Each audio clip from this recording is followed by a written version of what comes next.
Tracy Bogert, welcome in. What does Tracy say?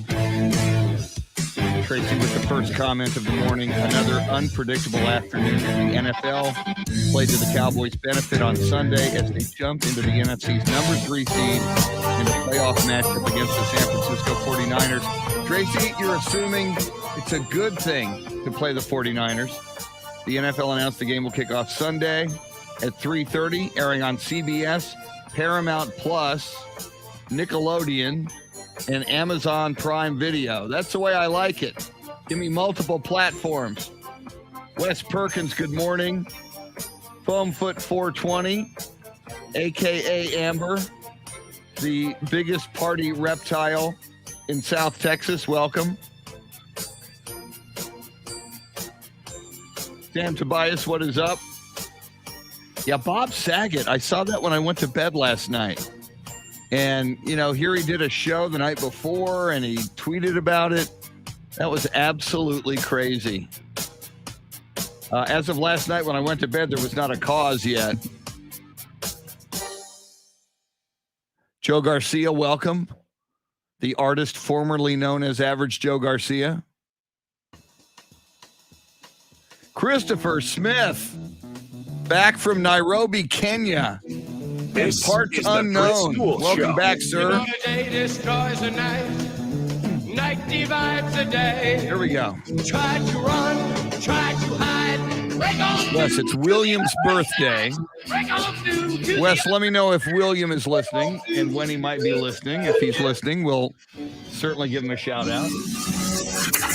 Nice. Chris Duel. Oh, my goodness gracious. The day has arrived.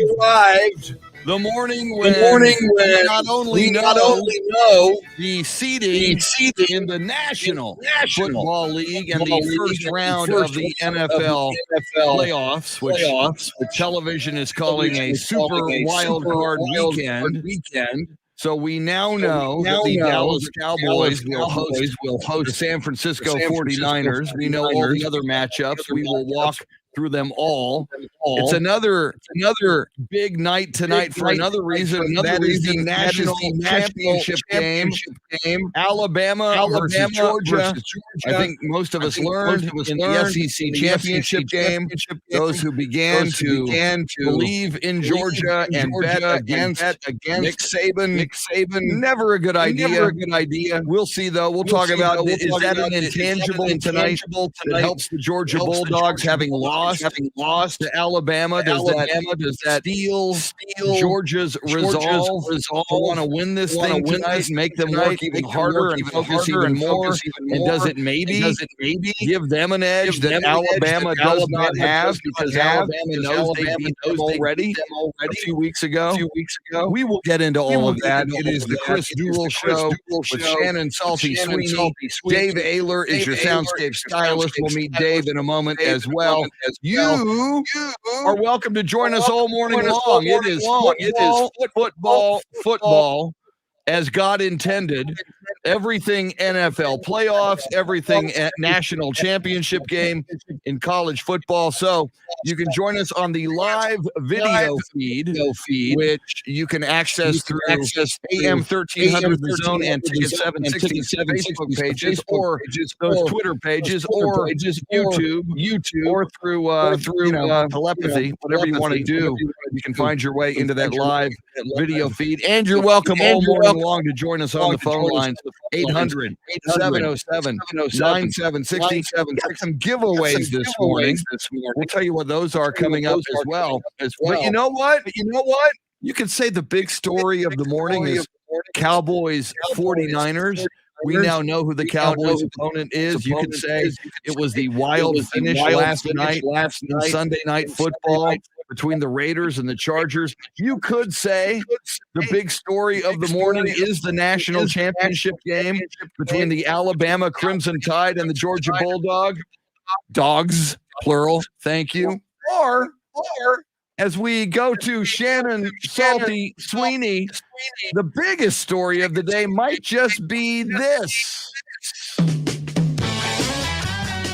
It is somebody's birthday. It is the birthday of one Shannon, Salty, Sweeney. Shannon, happy birthday. How was the birthday girl on this Monday morning, January 10th? Thank you so much. I feel great. And I'm glad we're on the same page that today is all about me and absolutely nothing else. Forget the other headlines. It's all about yours. No, I'm not one for like drawing attention to myself. Like it's kind of like when the waiter brings you food and they're like, enjoy. And you're like, you too. Like people tell you happy birthday and I'm like, thanks. When's yours? Like what? I don't know how to, you can only say thank you so many times, but I appreciate it for everyone who's already told me happy birthday and for everyone who will. Thank you. Thank you so much. I got my free Dunkin' birthday coffee this morning. So things are off to a pretty good start for a Monday, but excited for all of the football that we get to enjoy today, not just college, but NFL. It's a lot, Chris. And I was looking at our predictions this morning that we put out to start the season. We probably could have done a little bit better, me personally, but I feel confident in that my AFC and NFC contenders are still in it. They still have a chance, so I feel like I still have the ability to have bragging rights at the end of the year. I feel good about that. And you should as well. I haven't looked at mine, and I need to pull them up. I thought about it this weekend. I got to go search it on Twitter. We posted them before the season. Boom. Okay, perfect. I got to look at the email. I'm pretty sure I had Packers versus Chiefs in the Super Bowl. That's still looking good. Who did you have in the Super Bowl? I know you had Buffalo. Yeah, Bills, Bucks. Bucks. Bucks move to that number 2 slot, or hold on to that number 2 slot. So I think both of those are very reasonable. I was just listening, as you might have been, the national show before us. Two pros and a cup of Joe. I always this time of morning have to remember the name. LeVar Arrington, Jonas Knox, Brady Quinn. And I think it was LeVar Arrington said, and I tend to agree with him. He said, outside of Green Bay, he says this Super Bowl kind of seems wide open. It's probably going to be at least one team or maybe two that you go, whoa, I didn't see that coming. Maybe a Cincinnati Bengals. Maybe a Dallas Cowboys. Maybe a Rams or a 49ers. I mean, Green Bay looks quite formidable. Detroit beat them, but it doesn't mean much. Final game of the regular season, just like the Eagles. The Packers didn't have a lot to play for. But I do get the feeling that conventional wisdom would be Packers or Bucks versus Chiefs or Buffalo Bills, which is a combination of what you and I have. But I do have a feeling somebody's going to break through. Somebody crazy like Cincinnati is going to break through and kind of shock the world a little bit. Joe Burrow running things. I think he and Dak were the leaders for the comeback player of the year. And I don't know. I feel like you almost have to give it to Joe Burrow for what he's done for that organization. Because, like you said, they're kind of a long shot team. And if he does take them deep in the playoffs, I think I think he deserves it. Not to say that Dak didn't overcome a lot, but through the ups and downs and ebbs and flows of the Cowboys season, he didn't always look as great as he looked this past weekend with 5 touchdowns, by the way. Nailed it. Yeah. And we've got some audio of touchdown. Now, Shannon, before we introduce Dave Baylor, yes, that Cowboys victory was great. 51-26. It was fun to see the Cowboys offense go nuts. It was fun to see 5 Dak Prescott touchdowns. And if we're going to be real, I mean, the Eagles were playing a lot of reserves. It was not exactly playing a real NFL day in, day out football. How should we regard that impressive, overwhelming Cowboy victory? I think you're allowed to feel good about it, not just because it is a win, but it is a win over a rival, and those are games you still want to win, no matter where you are in the season, no matter what the circumstances going into the playoffs. I still don't feel very comfortable about the rushing game, right? Zeke didn't even break 100. He had 18 carries. He averaged 4.8 yards. They obviously used a lot of different guys. So he wasn't getting the ball as much as maybe we'll see him get in the playoffs, but I still think that would really assist in the receiving game.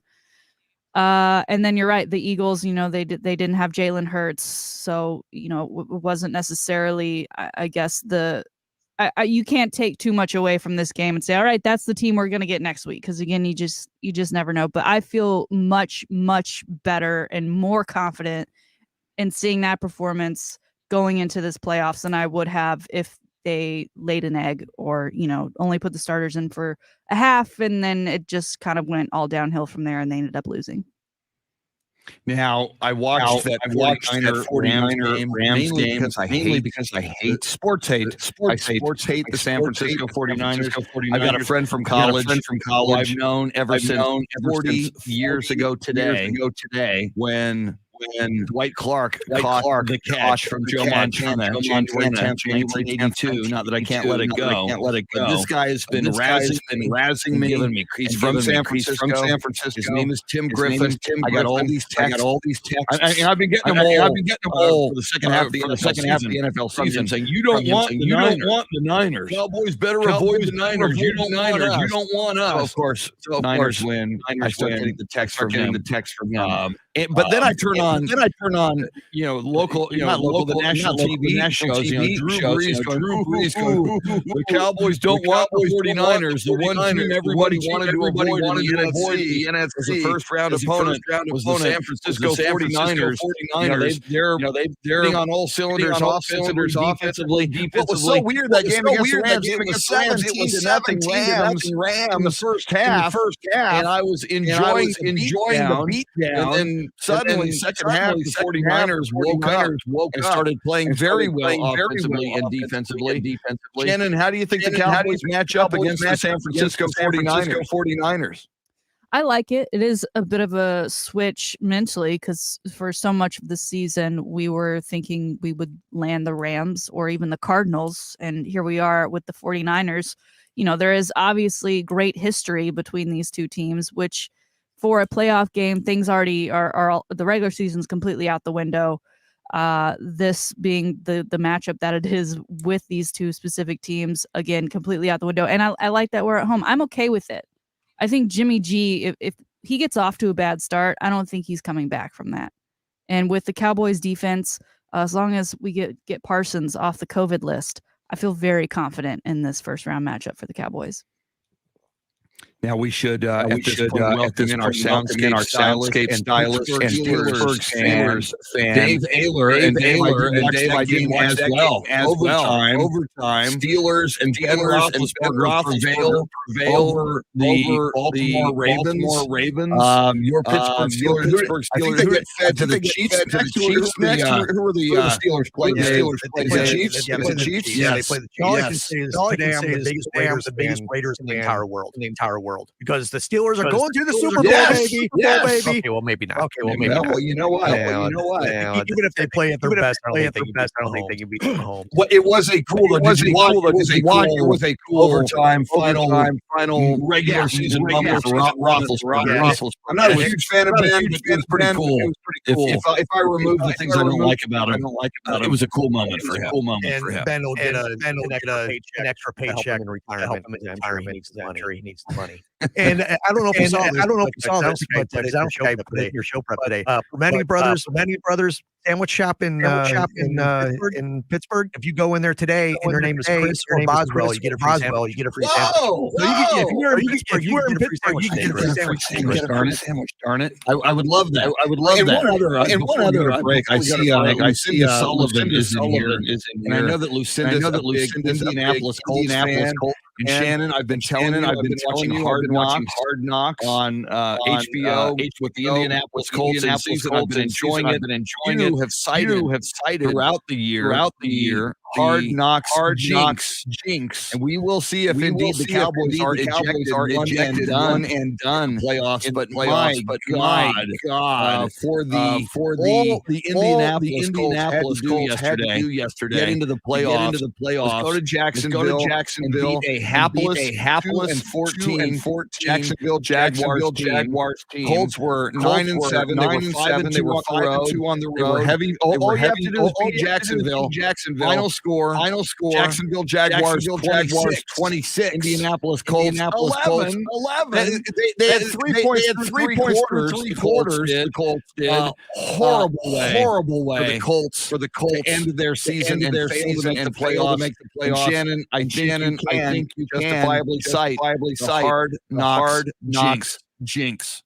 Yeah, it makes sense to me. And if we're lucky as Cowboys fans, because this is the first year that they've done this in season hard knocks, that maybe, maybe it's only good for one team, right? And so maybe the Cowboys will get over that hump, even though they did have that little stretch where it was like, it's kicking in now. They waited till later in the season for it to start, and that's interesting. Jinx. We'll talk about another jinx in the shakedown today, because I think some of the football season may be a little bit defined by some of those things that you just can't explain, and jinx is certainly one of them. And before we go to break, Shannon, it is not only your birthday, but our good friend Wes Perkins posting on the live video feed. His son William is 8 years old today. Happy 8th birthday for William Perkins. That's pretty cool. Yeah, happy birthday, Woo! January 10th. Birthday Shannon, buddies. Someday you're gonna have to party with William Perkins someday. Let's see. Yeah, maybe in, when he's 13 years. Maybe on his 18th. Maybe on his 18th. Yeah, 21 or 18. I'm writing down William Perkins for sports birthdays as well. We'll add him. Sports birthdays coming up a little bit later in the show. My goodness, we got so much to talk about. We will walk you through every matchup, every playoff scenario, including those that have a first round bye. Green Bay Packers and the Tennessee Titans. Mike Vrabel and that team. After Derrick Henry goes down with injury, who'd have thunk? The Tennessee Titans find a way into the number one seed. They get the week off. Derrick Henry has 2 weeks now to further recover and be ready for the playoffs. Wow. We'll talk about it all. We'll certainly talk Dallas Cowboys. We will absolutely talk national championship game. Alabama versus Georgia tonight. You are welcome to join us along the way. 800-707-9760, the phone number, and or on Facebook Live. She is Shannon Salty Sweeney. A happy birthday to her and William Perkins. Dave Ayler making the show go. Oh, by the way, we got contests today. We'll tell you about those as well. Lots of fun stuff. You can win throughout the morning. We'll let you know what that's all about coming up as well. It's the Chris Duel Show till 9. Thanks for listening.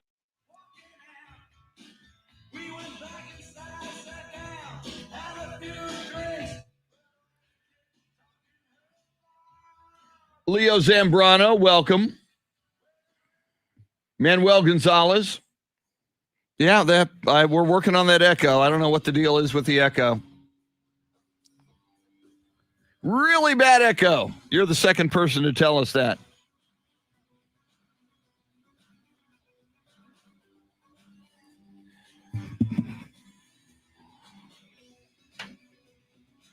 Samson, remind me on Wednesday.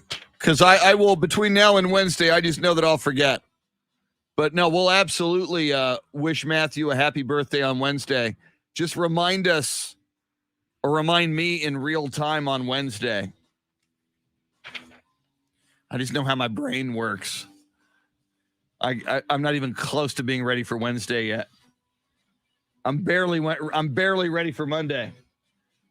You know what will make me more ready for Monday, other than Coach Thomas Wade Landry, who is looking over me and looking over Steve Duraco, the original Rock, the original Italian Stallion. That would be coffee. For the love of God.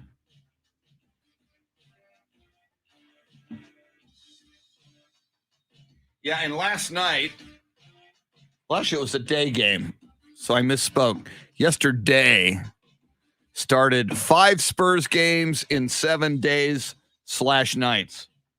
Spurs tonight again.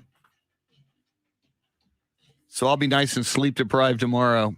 Thank you, Samson.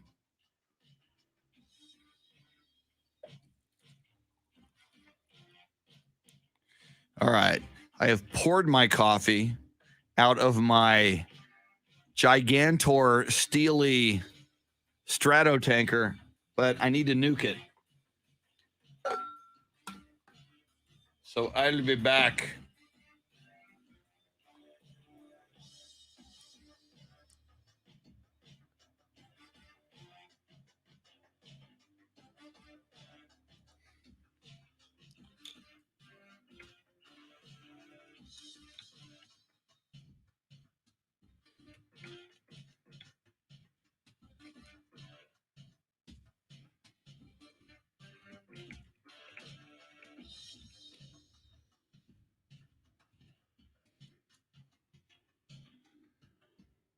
Back in a sec. Talk amongst yourselves. I'm worried about the Cowboys. I'm worried. I hate the 49ers.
Woo! Woo! I got coffee. I feel better. I haven't even had a sip yet, and I feel better. Just the thought of it. Woo!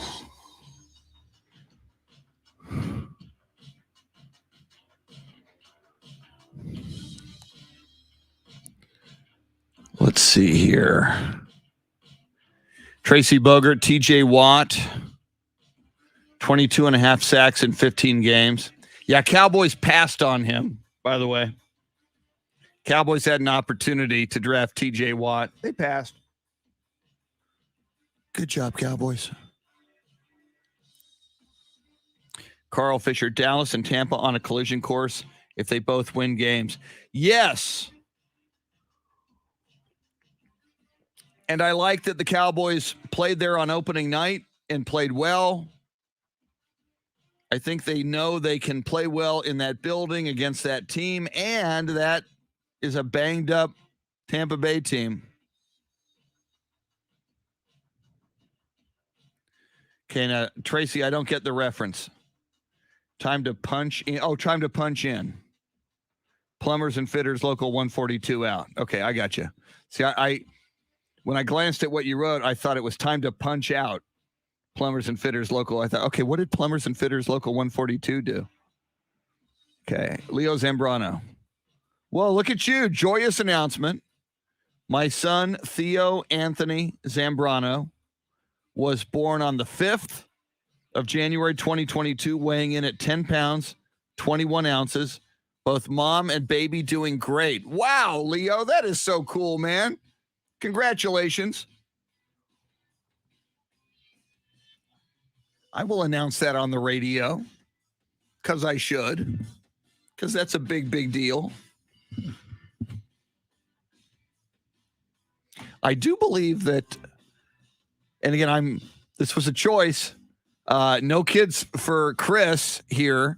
None for Shannon that I'm aware of, or Dave Ayler, which is interesting. You know, three adults on the show, two of whom are quite older and would have had a lot of opportunities to procreate, and have not. So I think some people are born to be parents. My mom was and is a great mom. And if you're born to be a parent, yes, do it. I think some other adults, you know, they accessorize. And I never had the burning desire to be a parent. So I just, you know, I thought when I have that desire, and or when I'm married to somebody who really, really wants a child, and if that's what my wife really, really wanted, I'd be in, but didn't happen that way. Don Haas Holding. So, Leo, we'll make that announcement here in a moment on the radio, on the airwaves out of Austin and San Antonio. Don Haas Holding. It's setting up nice for the Cowboys. See, all of you are happy to play the 49ers. I also think the Detroit win over the Packers meant something. Packers starters got beat by the Lions. Man, I hope you're right, Haas. But again, when there's nothing on the line, I think that can have an effect. I hope you're right, though. We're back. It's the Chris Duel Show with Shannon Salty Sweeney. Join in by dialing 1-800-707-9760.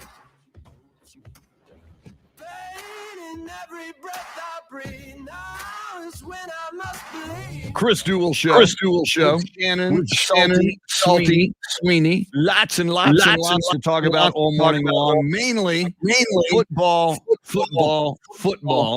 and football that matters. Football that is win or go home, as NFL playoffs and tonight's national championship game between Alabama and Georgia. Before we move into the high five play of the day, a couple of things to get you caught up on. We got a couple of contests today. At the 20s, 720, 820, and then all day long. until 6:20 tonight. We're bringing it back. People loved it, and we love giving money away. It's the Grand in Your Hand contest. So you will be prompted at 7:20 and 8:20 during this show to go to your choice, and I would go to both if I were you, either ticket760.com or am1300thezone.com. You're going to get a keyword. You go to the website, you pop in that keyword. Somebody wins the $1,000 every hour. I used to think, well, somebody today will win 1,000. Nope, somebody wins every hour. So you may as well throw your name into the hat and see if you can win. And in addition to that, you can get playoff ready with us. Stock up on your favorite gear, all things football and tailgating. You can log on to ticket760.com or am1300thezone.com. Get your chance now to win a $100 gift card to Academy Sports and Outdoors, the official sporting goods retailer of the Dallas Cowboys. They are your destination for Cowboys gear and all things tailgating, including fan favorites like jerseys, hoodies, drinkware, and more, and all at prices you love. And Academy Sports and Outdoors, we found out last week, is Shannon, Salty, Sweeney approved. So head on out there. And one other thing I do want to mention, actually, this could have been, but we didn't know. This could have been the high five play of the day. So we'll give Leo Zambrano and his wife a high five. On the live video feed, Leo Zambrano writes, joyous announcement. My son, Theo Anthony Zambrano, was born January 5th, 2022, weighing in at 10.2 pounds, 21 inches. Both mom and baby are doing great.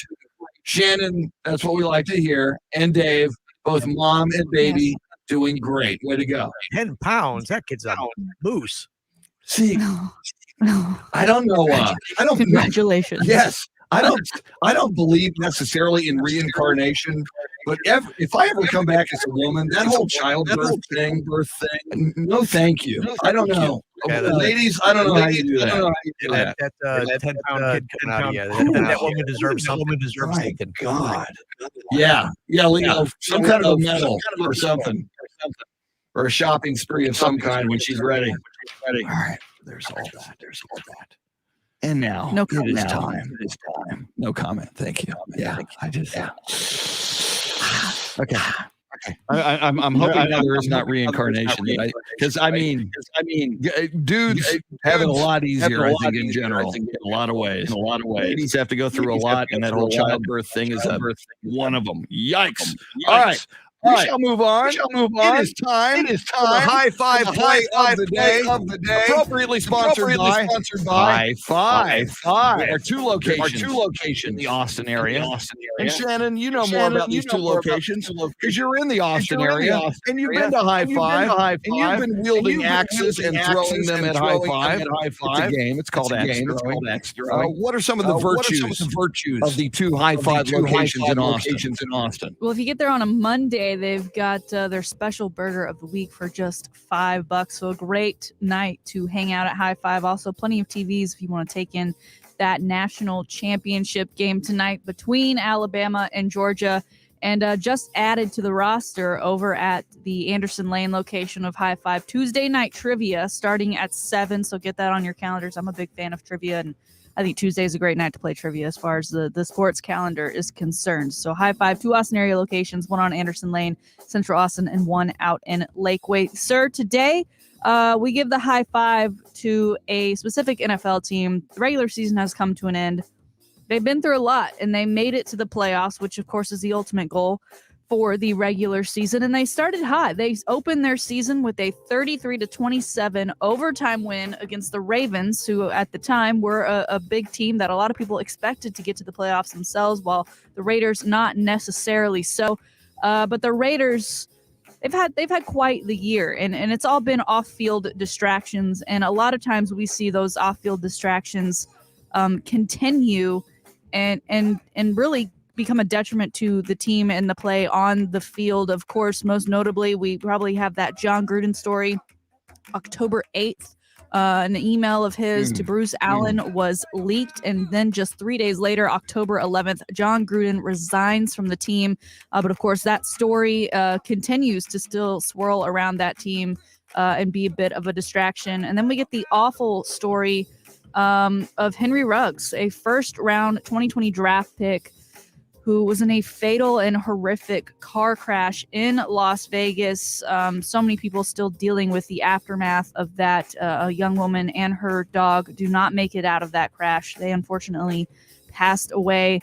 And Ruggs then released from the team after making those poor decisions that led to that crash. And then just last week, Chris, another player, Nate Hobbs, a cornerback for the team, arrested for DUI. Going into the last week of the season, we talk about, a lot of players and a lot of teams, hey, specifically around COVID, make good decisions. This is the time of year you cannot afford to be out for whatever reason it might be. And it's just really bad to see that these players continue to kind of make these poor decisions, especially when they have, as we talked about in Henry Ruggs' situation, availability of getting a teammate to come pick you up, right? Derek Carr was really adamant about, any teammate who calls me, I don't care what time of day it is, I will come pick you up, I will help you out. That's the kind of guy I am, and I think it's great. And I wish those phone calls were made more often. Raiders do sneak by last night after a thriller in overtime against the Chargers. They end up with the win, 35-32. And land themselves a playoff spot. Let's see. They will be taking on. They get the highest card, as it turned out. Yeah. They're number 5 seed. They're taking on the Bengals on Saturday. The first playoff game we will get to see, 3:30. I think that'll be a great and fun matchup. Derek Carr versus Mr. Now his name has completely escaped me, even though I just talked about him. Joe Burrow. I think that'll be a good one. Yeah, I'm not really sure who I'd taken that one, but congrats to the Raiders and everyone who is on that team who has had to deal with all of the outside noise and really kind of overcame everything this season just to continue on into the playoffs. That's our high five.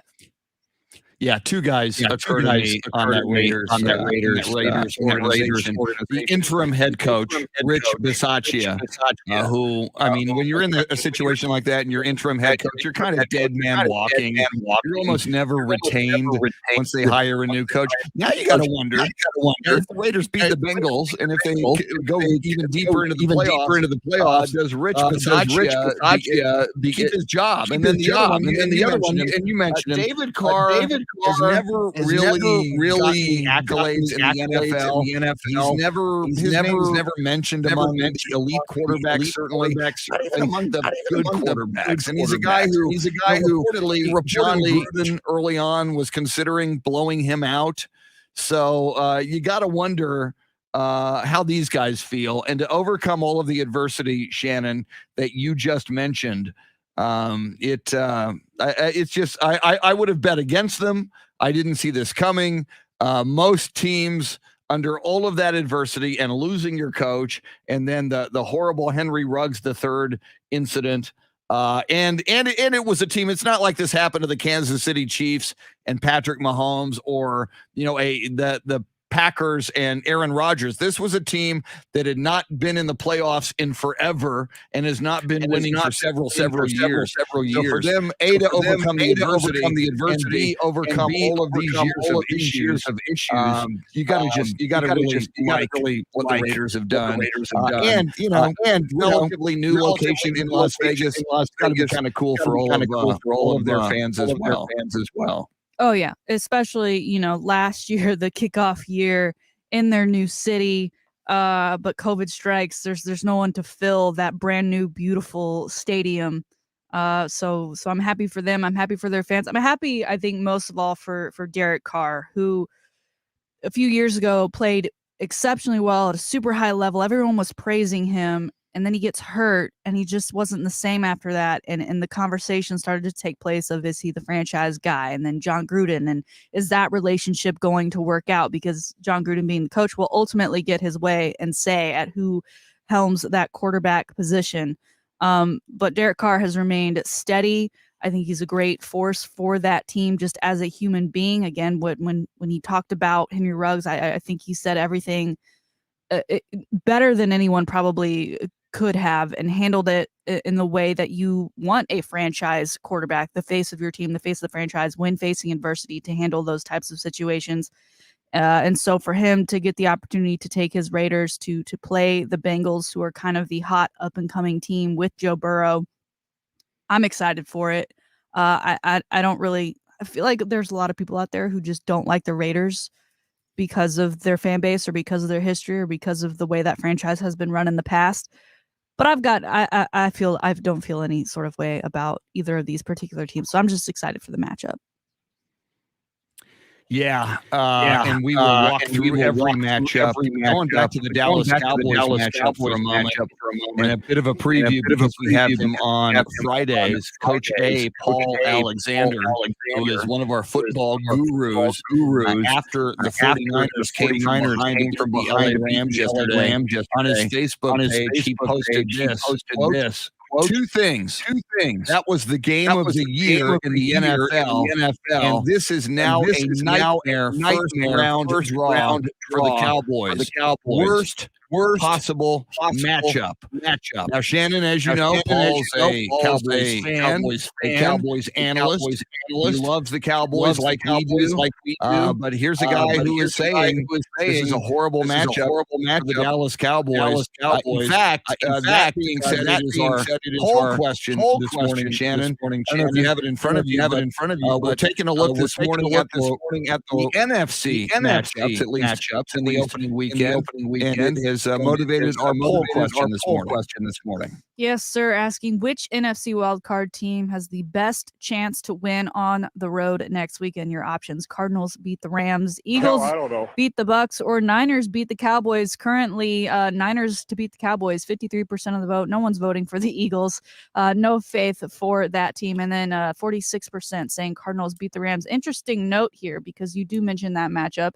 And we do mention the chances that you give for the 49ers to come up with what I guess would be considered I think the Cowboys are projected to win this one here, especially being at home. But this is the first time since 1994, apparently, that they will face off in the postseason. And the last time that occurred, the 49ers won the Super Bowl.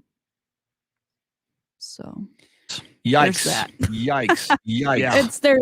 It's destiny, apparently, for the 49ers with starting with the Cowboys. Well, I do like this. I talked about this with you, Shannon. A rule of thumb in the NFL. Doesn't always happen, but it happens more often than not. The team with the better quarterback tends to win the football game. Yes. Dak Prescott versus Kyler Murray. We saw it the other day in Dallas. And before Dak got right against Philly on Saturday night, and again, remember, Philly held out a lot of their regulars. We'll take it. 5 touchdown passes by Dak. Dak versus Kyler Murray kind of worried me a little bit, and it looked like, and going into the weekend, that was the most likely matchup. Cowboys versus Cardinals. Jimmy Garoppolo, like Matthew Stafford, I'd almost rather face Matthew Stafford, because I think Jimmy Garoppolo might be a little better than Matthew Stafford. At least Jimmy Garoppolo got the 49ers to the Super Bowl 2 seasons ago. I think Dak is a better quarterback than Jimmy Garoppolo.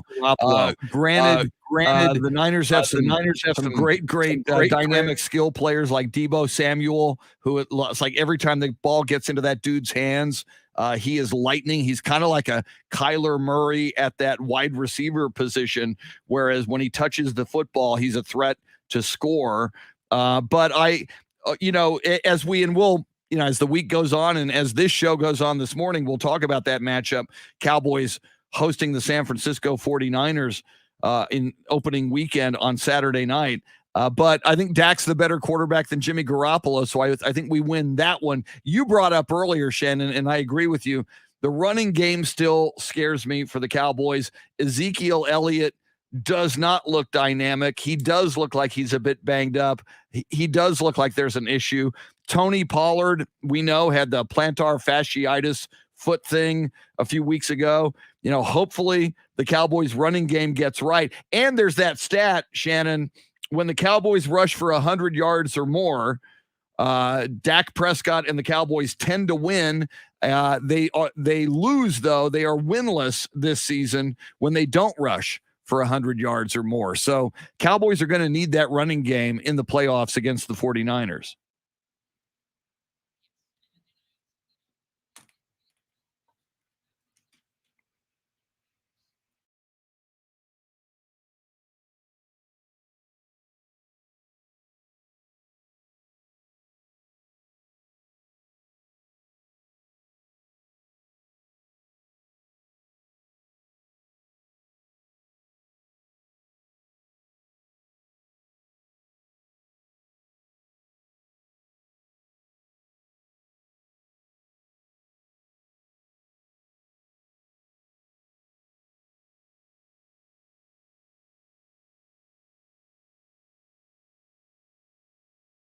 A lot of national analysts mentioning that yesterday, including Drew Brees. So we will get into that. We will talk about that. It is the big one. Most of us are Cowboys fans. And if you're not a Cowboys fan, you're probably a Cowboy hater. So you probably look forward to the Cowboys losing that game. But we will walk through all of the matchups. We will walk through all of the scenarios as well. And we have got to talk about, and we will, the national championship game between the Alabama Crimson Tide and the Georgia Bulldogs. That is tonight. That is at Lucas Oil Field in Indianapolis. Does Alabama prevail again, or will Georgia learn to adjust after Alabama beat them in the SEC championship game? We'll talk about all of that and more. We are with you until 9 o'clock. Thanks for hanging out with us on the Chris Duel Show.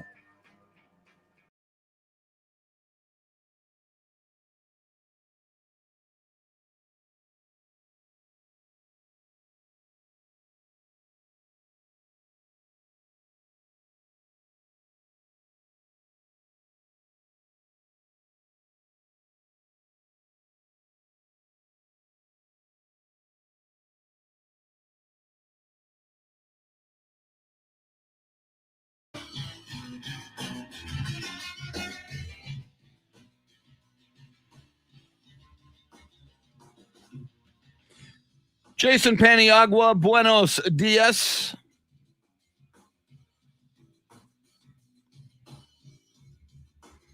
Well, and John, will the Dallas Cowboys be one and done? I'm wondering if they are one and done, does that open the door to firing Mike McCarthy?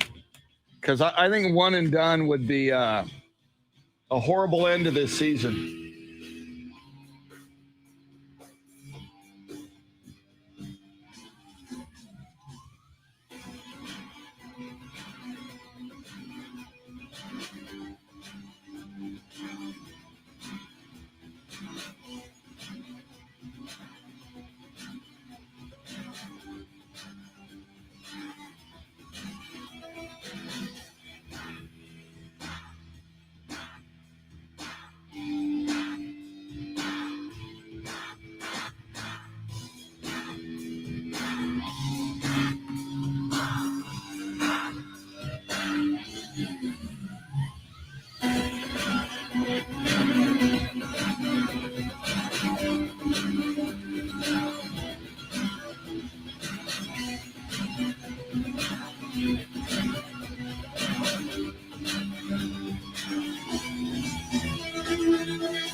John Williams says the Cowboys can't afford to lose Dan Quinn. I wish he were the head coach, to be honest. Leo Zambrano at the SEC level, Georgia and Bama play. It's difficult to beat somebody twice in one season. I agree with that. I do agree with that.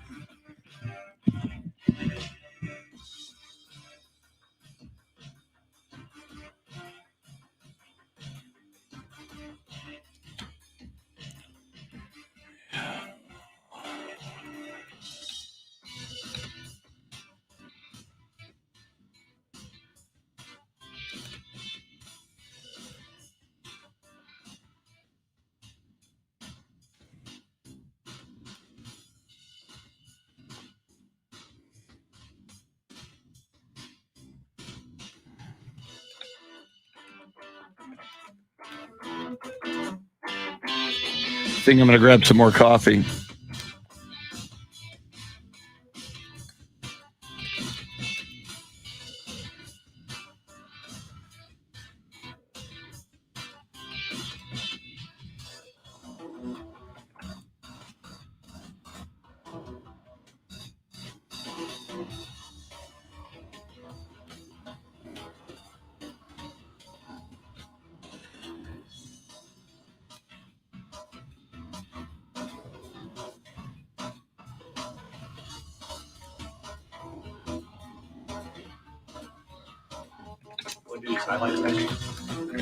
Yeah, be ready with them. Thank you. Probably Sunday night montage, 49ers game-winning interception, and then Dak's record. Finish with Dak. That leads us into more Cowboys talk.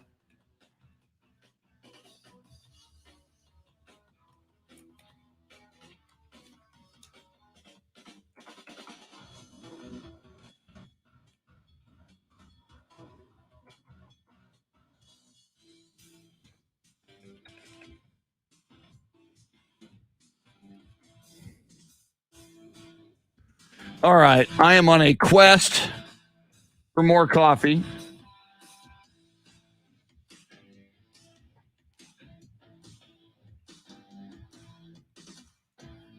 Dave Ayler, ladies and gentlemen, boys and girls. Marcus Valdespino, welcome in. Marcus says the idiot Jerry Jones never fired Jason Garrett, and it was a mistake after mistake. So, no, he's not going to fire Mike McCarthy, even if they lose. That is troubling. I think Mike McCarthy is a liability, and I sense from what you wrote, Marcus, that you do too.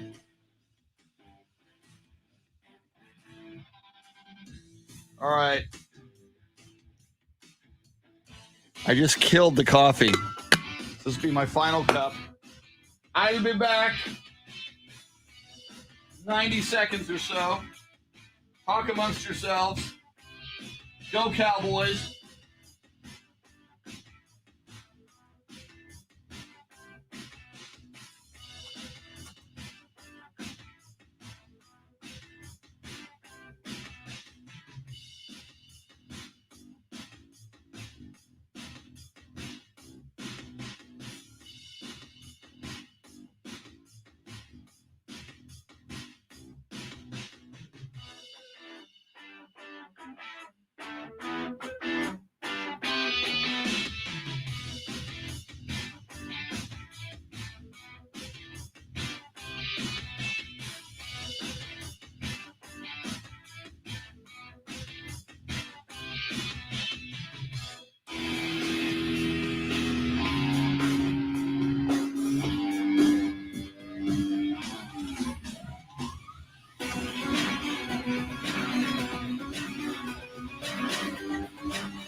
All right.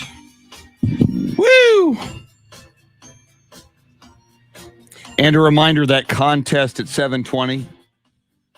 Hopefully I'll remember. If I don't, remind me, but hopefully I'll get it. I'm looking at it right now.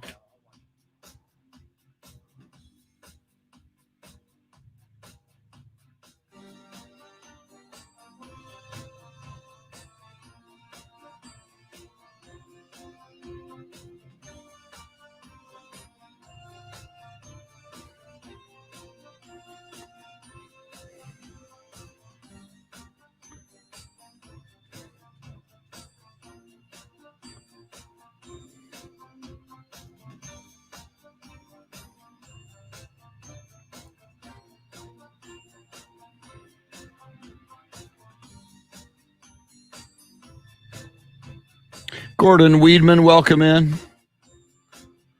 Gordon and many others. Jesse Bratton, welcome. Having issues with the echo. Sorry about the echo. Don't know what's going on.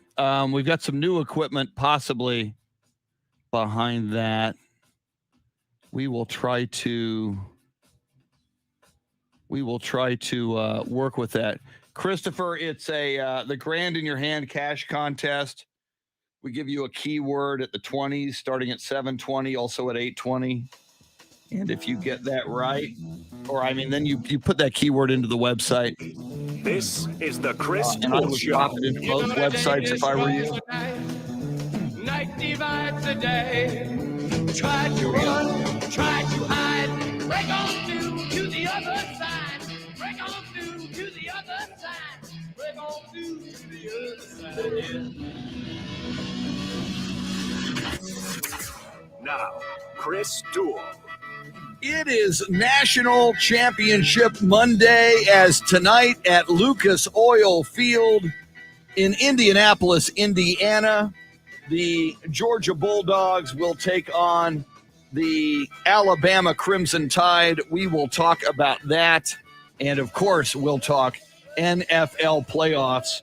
Chris Duel Show with Shannon Salty Sweeney. Oh, by the way, at 7:20 and at 8:20 on this show and throughout the morning into the night, into 6:20 tonight, the Grand in Your Hand cash contest will give you an opportunity to win $1,000. Shannon, before we get into some more sports, as we should, because it's a sports talk show, but we also talk about what happens in life.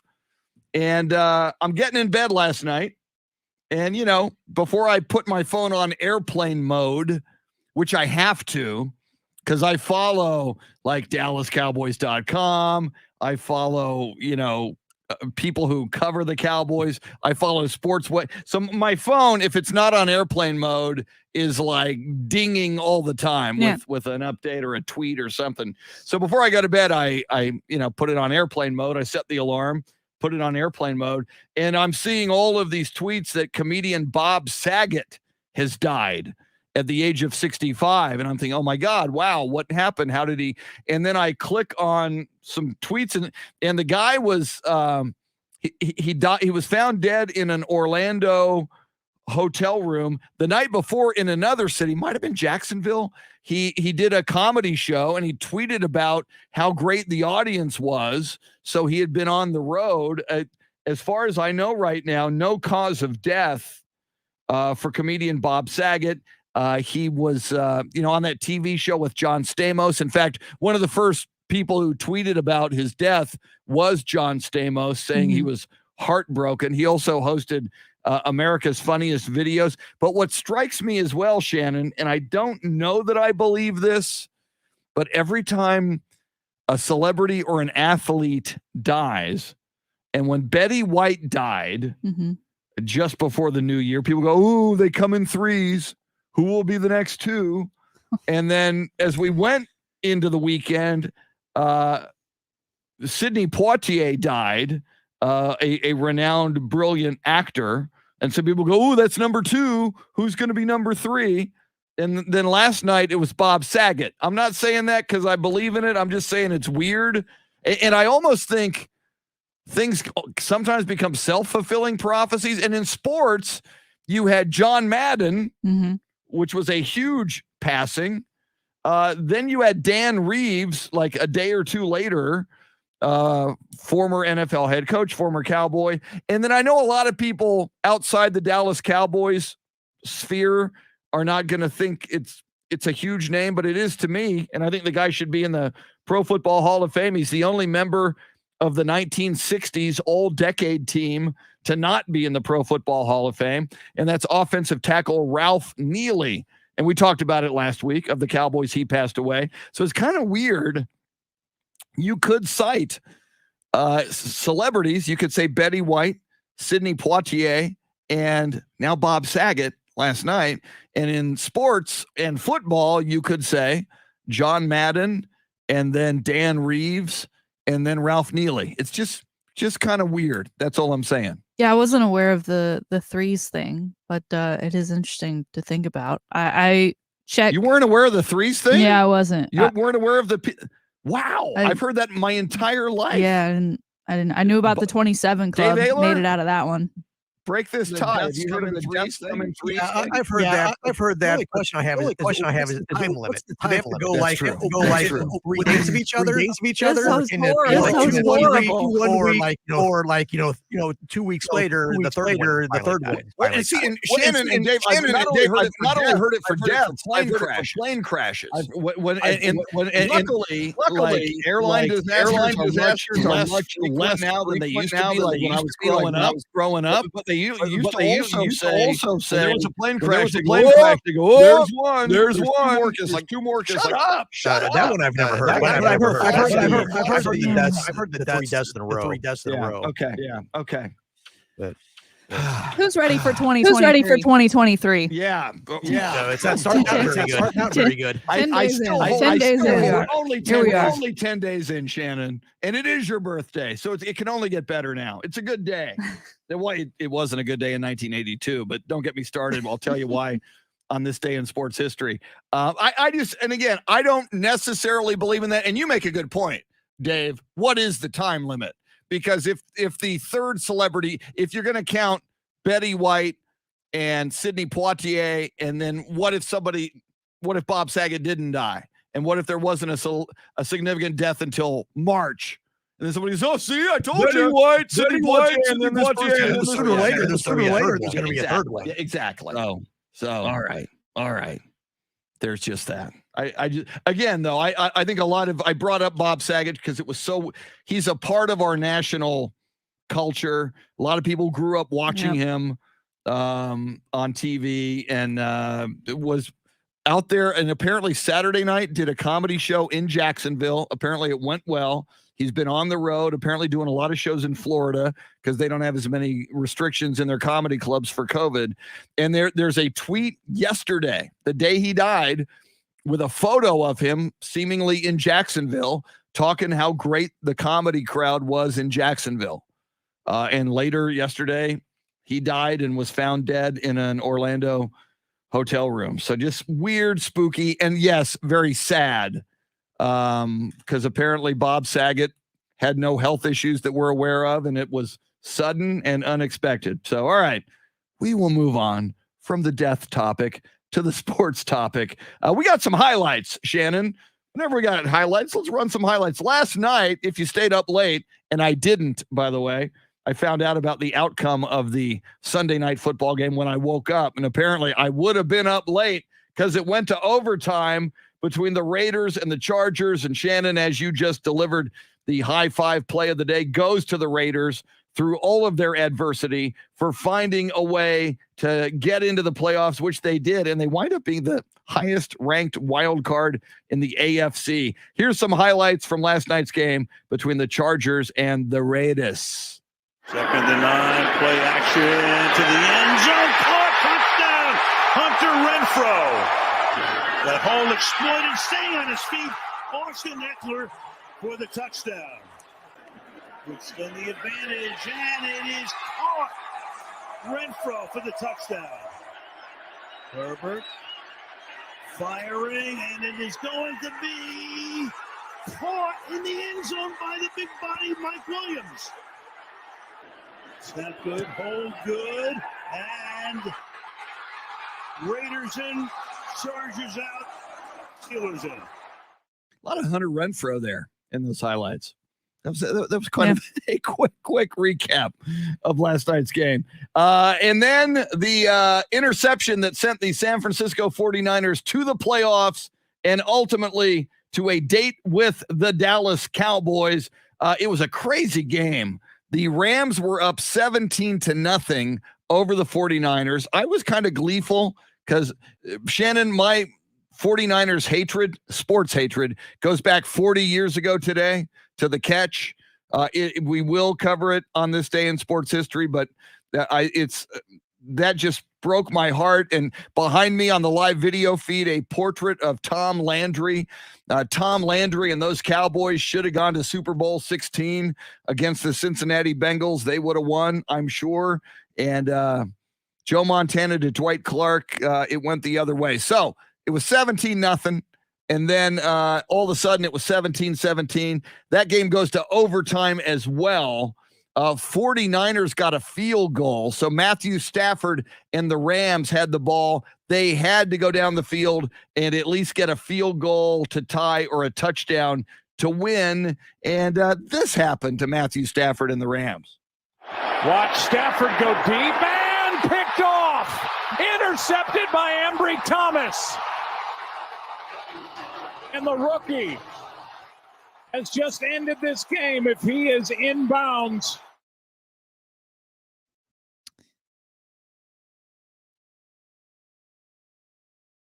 And he was in bounds, and the game was over, and he won. The 49ers won that game 27-24 in overtime. Now, Shannon, one more highlight, and probably we saved the best of the three for last. Dak Prescott, there it is, on Saturday night, throws not one, not two, not three, not four, 5 touchdown passes. It is a personal best ever for Dak Prescott, and he surpasses Tony Romo. Thank goodness. For most touchdown passes in Dallas in a season for the Dallas Cowboys. That's pretty darn impressive, even though Romo did it in 16 games, Dak did it in 17. But I'll take it.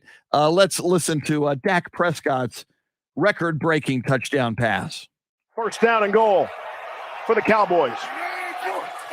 Cooper in motion. Dak throwing that way, and it's Clement into the end zone. And the 5th touchdown pass of the night for Dak Prescott, a career high and a record-setting mark. Pretty cool. Now, Shannon, how should we regard, and I know Cooper Kupp of the Rams was flirting with the all-time yardage mark yesterday in receiving. He needed 136 yards. I think he came up short. But all right, 17-game season. All of these records were done in 16-game seasons, including Tony Romo's Dallas Cowboys record, which Dak broke in game number 17. Do we just, is the record book, or should we have an asterisk, or should we have, all right, here are the records in a 17-game season, here are the records in a 16-game season, here's a 14-game season, and there were even 12-game seasons way back in the NFL. How should we and the NFL handle the record book moving forward? I mean, you got it. It's like, you got to play the games that are in front of you. And in Dak's case specifically, with the record he broke of Tony Romo's, Dak only played 16 games this season. He didn't play in that Vikings matchup, so he technically still did it in the same period of time that was allowed to Tony Romo. I haven't really thought about. That's a great thought to have. I mean, assuming we will continue to have 17 games going forward, I think you just got to keep it going as is. And, records are meant to be broken, and perhaps they're meant to be broken because there are adjustments like this that are, it's like when the NBA introduced the 3-point line, right? When basketball introduced 3 points, you think things are going to change, and that's okay. We all have to be on the same page and accept it. Yeah, I tend to agree with that and think that, you move forward. It's a new era. So we go with that. And but I think back, the NFL record for interceptions, we talked about Trayvon Diggs, and he had a shot at it this year. When he got to 11, he had like 3 games left. In 1952, Dick Night Train Lane, which I think is one of the greatest nicknames ever for the Rams, he had 14 interceptions in a 12-game season. So if Trayvon Diggs tied him, or if Trayvon Diggs got 15 interceptions, I don't know. It kind of seems a little. And as I'm pulling Dick Night Train Lane's Wikipedia up, he was born in Austin, Texas, by the way. He went to Anderson High School in Austin, Texas. Heard of it. I never knew that about him. I've heard of it. Always knew I his went name. there. You've heard of it? Boom. I went there. When you were there, did you ever hear the name Dick Night Train Lane? No. Is there a statue? What year? Damn. Do you know what years he was there? Because Anderson was like pretty much a different school until I think the 90s. Anderson High School. He was born in 1927, so he was 18 years old. He was probably at the original. 1945. He's probably the original. Probably like 1945. Yeah. Yeah. Tell you what, we're going to awesome. do real quick. Quick timeout. We're going to do this on the 20s. And we'll jump back into this conversation. It is our Grand in Your Hand cash contest. We're going to do this for a while now because people love it.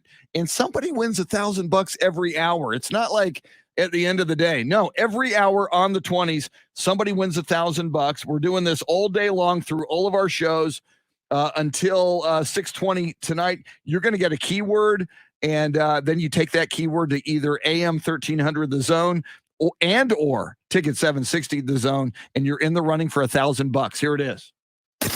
Now your chance to win $1,000. Just enter this nationwide keyword on our website, Bills. That's Bills. Enter it on our station website now. Bills. So go to ticket760.com, AM 1300 The Zone.com. Put in the keyword Bills. You could win $1,000. We'll do this again at 8:20. And I cut you short there, Shannon, but and I apologize, but I think, especially in the information age where we have computers now, when Dick Night Train Lane set that record in 1952 in 12 games, there were books and there were magazines and there was no computers or internet. I think we can still have an NFL record book and NBA and Major League Baseball and hockey and whatever, and just say, all right, 17-game season, here's the records. And oh, by the way, we recognize these as the overall records. And I think you can have other chapters. 16-game season, here's your record holder. 14-game season and 12-game season. I don't think it's, I think it's doable. And geeks love stats. Geeks love records. So you're keeping your sports geeks happy. Yeah, and your gamblers as well. Right. I mean, if we can always go down to percentages, but I think Chris Gonzalez on our live feed here today, I think nailed it. A season is a season. Control what you can control. You can't control the length of your own season. You're playing in the era that you're in. Point. Yeah, and that's why it's always weird to compare eras. But again, though, it had Trayvon Diggs when he got to 11 and he tied Everson Walls. Part of my point was, Everson played a 16-game season and Trayvon had a chance to beat him in 17. As it turned out, Trayvon didn't play in the Eagles game, so he couldn't have if he wanted to. So it didn't work out that way. But I guess you move on and you go into the new era and you pick your records, or you go with your records as they are.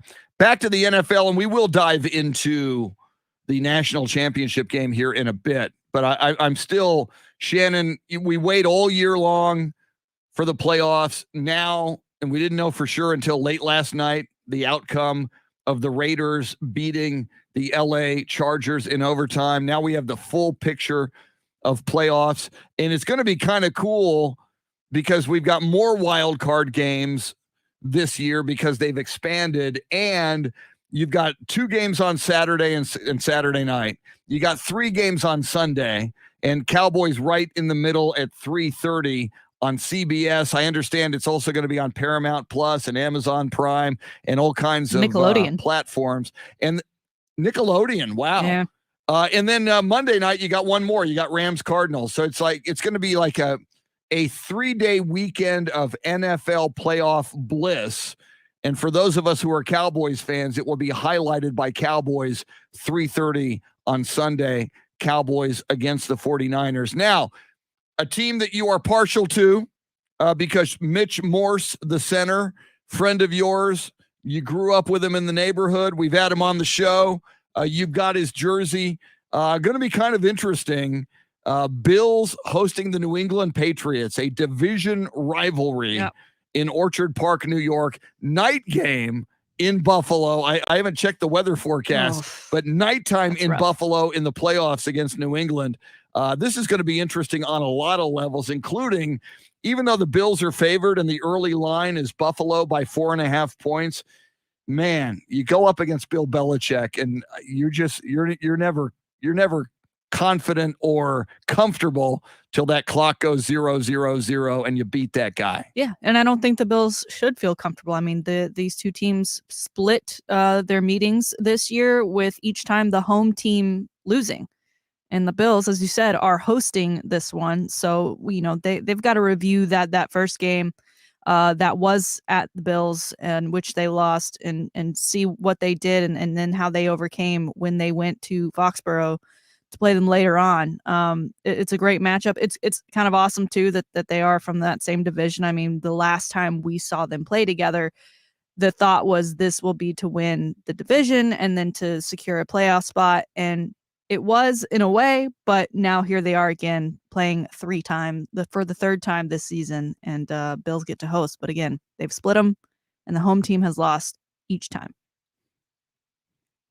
And what's really interesting now, as you look at the standings in the AFC and the way this seeding is done, now that the Tennessee Titans have the number 1 seed, Chiefs are number 2, Bills are number 3. Bengals are number 4. If chalk holds, and you often cite chalk, Shannon, sure. If the Bills win and the Chiefs win and the Bengals win, it would be Bengals going to Tennessee to take on the Titans and the Bills at the Kansas City Chiefs in the second round of the playoffs. So that could be a formidable matchup for the Buffalo Bills. Yeah, and again, you cited Mitch Morse, who I grew up with, and that's the team that originally drafted him and who he played for a while. So that's always, just for me personally and all our friends and family, that's a fun matchup to watch. It's probably not the most ideal, right? Patrick Mahomes in a playoff setting is no fun for the opposing team. But the story and the rivalry, I think is really growing there, especially when you look at those two quarterbacks together, Josh Allen and Patrick Mahomes. I think they really are the future of the league right now. Going to be absolutely fascinating. We will talk more about all things NFL playoffs and the national championship game. We will get into that. It is tonight, Alabama versus Georgia, Lucas Oil Field in Indianapolis. As we know, Alabama won convincingly in the SEC championship game to the shock of many. Georgia was a favorite going into that SEC championship game. How does that, if it affects tonight's game at all, how does it affect it? We'll talk about that. Coming up, Shannon's Salty Shakedown. This day in sports history, sports birthdays, and more. Don't go anywhere. Dave Ayler is your soundscape stylist. You can join us on the phone lines if you want to jump in here. 800-707-9760. With you till 9 on a Monday. It's the Chris Duel Show. Good morning, Beth Settle. Got to write a little note here.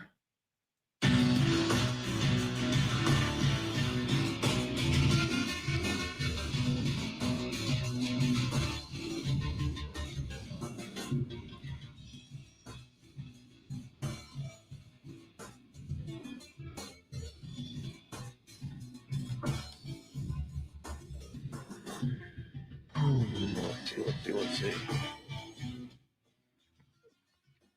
Beth Settle, welcome in. Good morning. Christopher Smith says John Lyle is a believer of these 3 celebrities die together. John Williams, you are correct. The NBA did take the 3-point shot idea from the ABA. Probably the best thing the NBA ever did. Axel J. Miller, good morning. You are a Raider fan, I know. Congratulations. Good for you. Happy for you. We gave the Raiders the high five play of the day a little bit earlier. So we are, man, they overcame a lot of adversity. It was very, very cool. Good for them.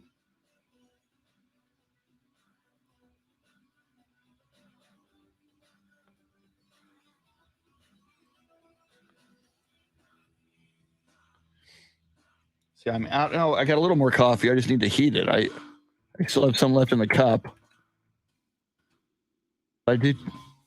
That will constitute my killing the coffee. So I think we solved the echo problem. I didn't see any echo complaints during that segment. So I think we got it. I hope so.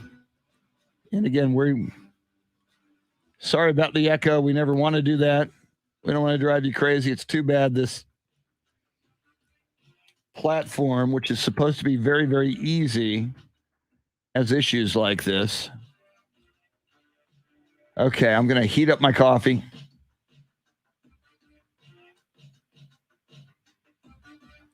Axel says, I did too many shots last night. Going to work before 10 a.m. Mountain Time.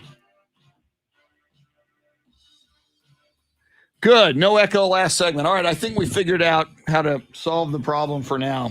Glad it worked out. All right. Heating my coffee. Back in a sec.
Woo!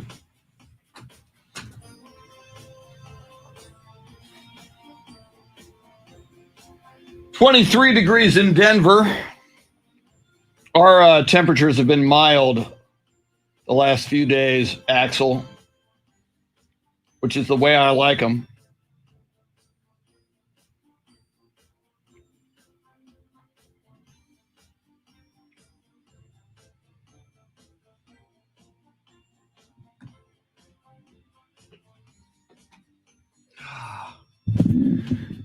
Let's see here. I got to check something.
All right, here we go.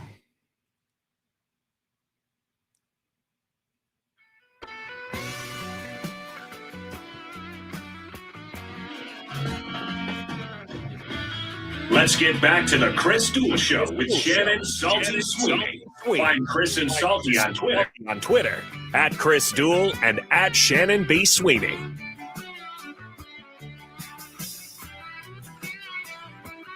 Little Eagles for you. I like the band, the Eagles. I don't like the football team, the Eagles, but that's just me. Hotel California. California, where the 49ers are from, 49ers. Coming to Arlington, coming to Jerry World to take on America's team, the Dallas Cowboys, 3:30 on Sunday. One of the many things we're talking about today. We are very football heavy, as we should be, as God intended. Coming off the final regular season weekend in the National Football League, as we now know, the first round playoff matchups and the seeding in the NFC and the AFC, and we will get into the national championship game tonight of college football between the Alabama Crimson Tide and the Georgia Bulldogs. SEC versus SEC, same as it ever was.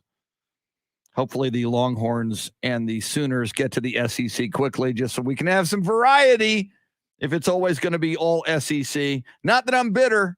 Not that I can't let it go. Not that I'm sick of the SEC and Alabama and Nick Saban. All right, there's that. Okay, coming up, fasten your seatbelts. It could be a bumpy ride. It is the, and I know, Shannon, I'm this way too. Don't like people mentioning my birthday, but it will be the birthday edition of the Salty Shakedown. I won't overdo it. I think I've gone 38 minutes in the 7 o'clock hour since mentioning it, but I'm the same way as you are, especially at restaurants. If you want me to not like you, just bring those waiters over to sing happy birthday to me, because I know they don't want to do it. Yep. And I hate it. If you want to end a relationship in the way you currently know it, go ahead and do that to me. Yes. Yeah, my wife and I say it every time somebody has a birthday. It's like, okay, we have an agreement. We'll go out, but no birthday singing. Amen. I'm with you. All right. In a moment, Shannon's Salty Shakedown on just any other day for Shannon, the 10th of January. Before that, sports birthdays and this day in sports history. This was, for me as a Cowboys fan, the darkest day in Cowboys history. I was conscious and a small child during the Ice Bowl when the Packers beat the Cowboys at Lambeau to advance to the Super Bowl. But I was in college at USC and a big Cowboys fan on this day 40 years ago, January 10th, 1982, the NFC Championship game at Candlestick Park. Cowboys were up 27-21 49ers drove the ball the length of the field, and then Joe Montana to Dwight Clark. It was the catch with 58 seconds remaining. As I've told many people, Cowboys got the ball back. Danny White hit Drew Pearson on a post pattern at midfield, and Drew the 49er defender dove and reached and barely grabbed Drew Pearson's jersey, stretched it, pulled him down. It was almost the second Hail Mary pass for the Cowboys that would have been great. Didn't happen. Niners beat the Cowboys on this day 40 years ago, 28-27. There are statues in front of Levi's Stadium of the catch. Joe Montana to the late Dwight Clark. Yes, I'm still bitter. I need to let it go. On that same day, in a frozen Cincinnati Riverfront Stadium, the Bengals beat the favored San Diego Chargers 27-7. It was Dan Fouts, the quarterback of the Chargers, his best chance to go to the Super Bowl, but they came from it was like minus 20 and windy. They called it the Freezer Bowl. So that set up Super Bowl 16 between the Bengals and the 49ers. And Niners won that Super Bowl, I believe, 26-16, something like that. On this day in 1985, Lenny Wilkins becomes the first coach to win 1,000 games as an NBA coach, as his Seattle Supersonics beat the Golden State Warriors 89-86, as we now know. Coach Greg Popovich just about, I think, 13, 12, 11 games away from setting the new record for most wins in NBA history by a coach. Finally, on this day in 1986, Kareem Abdul-Jabbar of the Los Angeles Lakers scores his 34,000th career point during the Lakers' 124-102 win over the Indiana Pacers. He is the only NBA player, was the only NBA player to reach the 34,000 mark at this point. He remains the all-time scoring leader at 38,387 points. That's your sports history. How about some sports birthdays? Born on this day in 1938, Baseball Hall of Famer Willie McCovey, six-time Major League Baseball All-Star, National League MVP in 1969, National League home run leader in 63, 68, and 69 with the San Francisco Giants. Willie McCovey was born in Mobile, Alabama. He died in 2018. Born on this day in 1945, Olympic gold medal alpine skier Spider Savage, who was a good-looking guy. Chicks dug him, including his girlfriend at the time, Claudine Longet. So on a day in 1976, Spider Savage was about to step into the shower when he was shot and killed by his girlfriend, Claudine Longet, who was a model. Claudine Longet said, it was an accident. The gun went off by accident.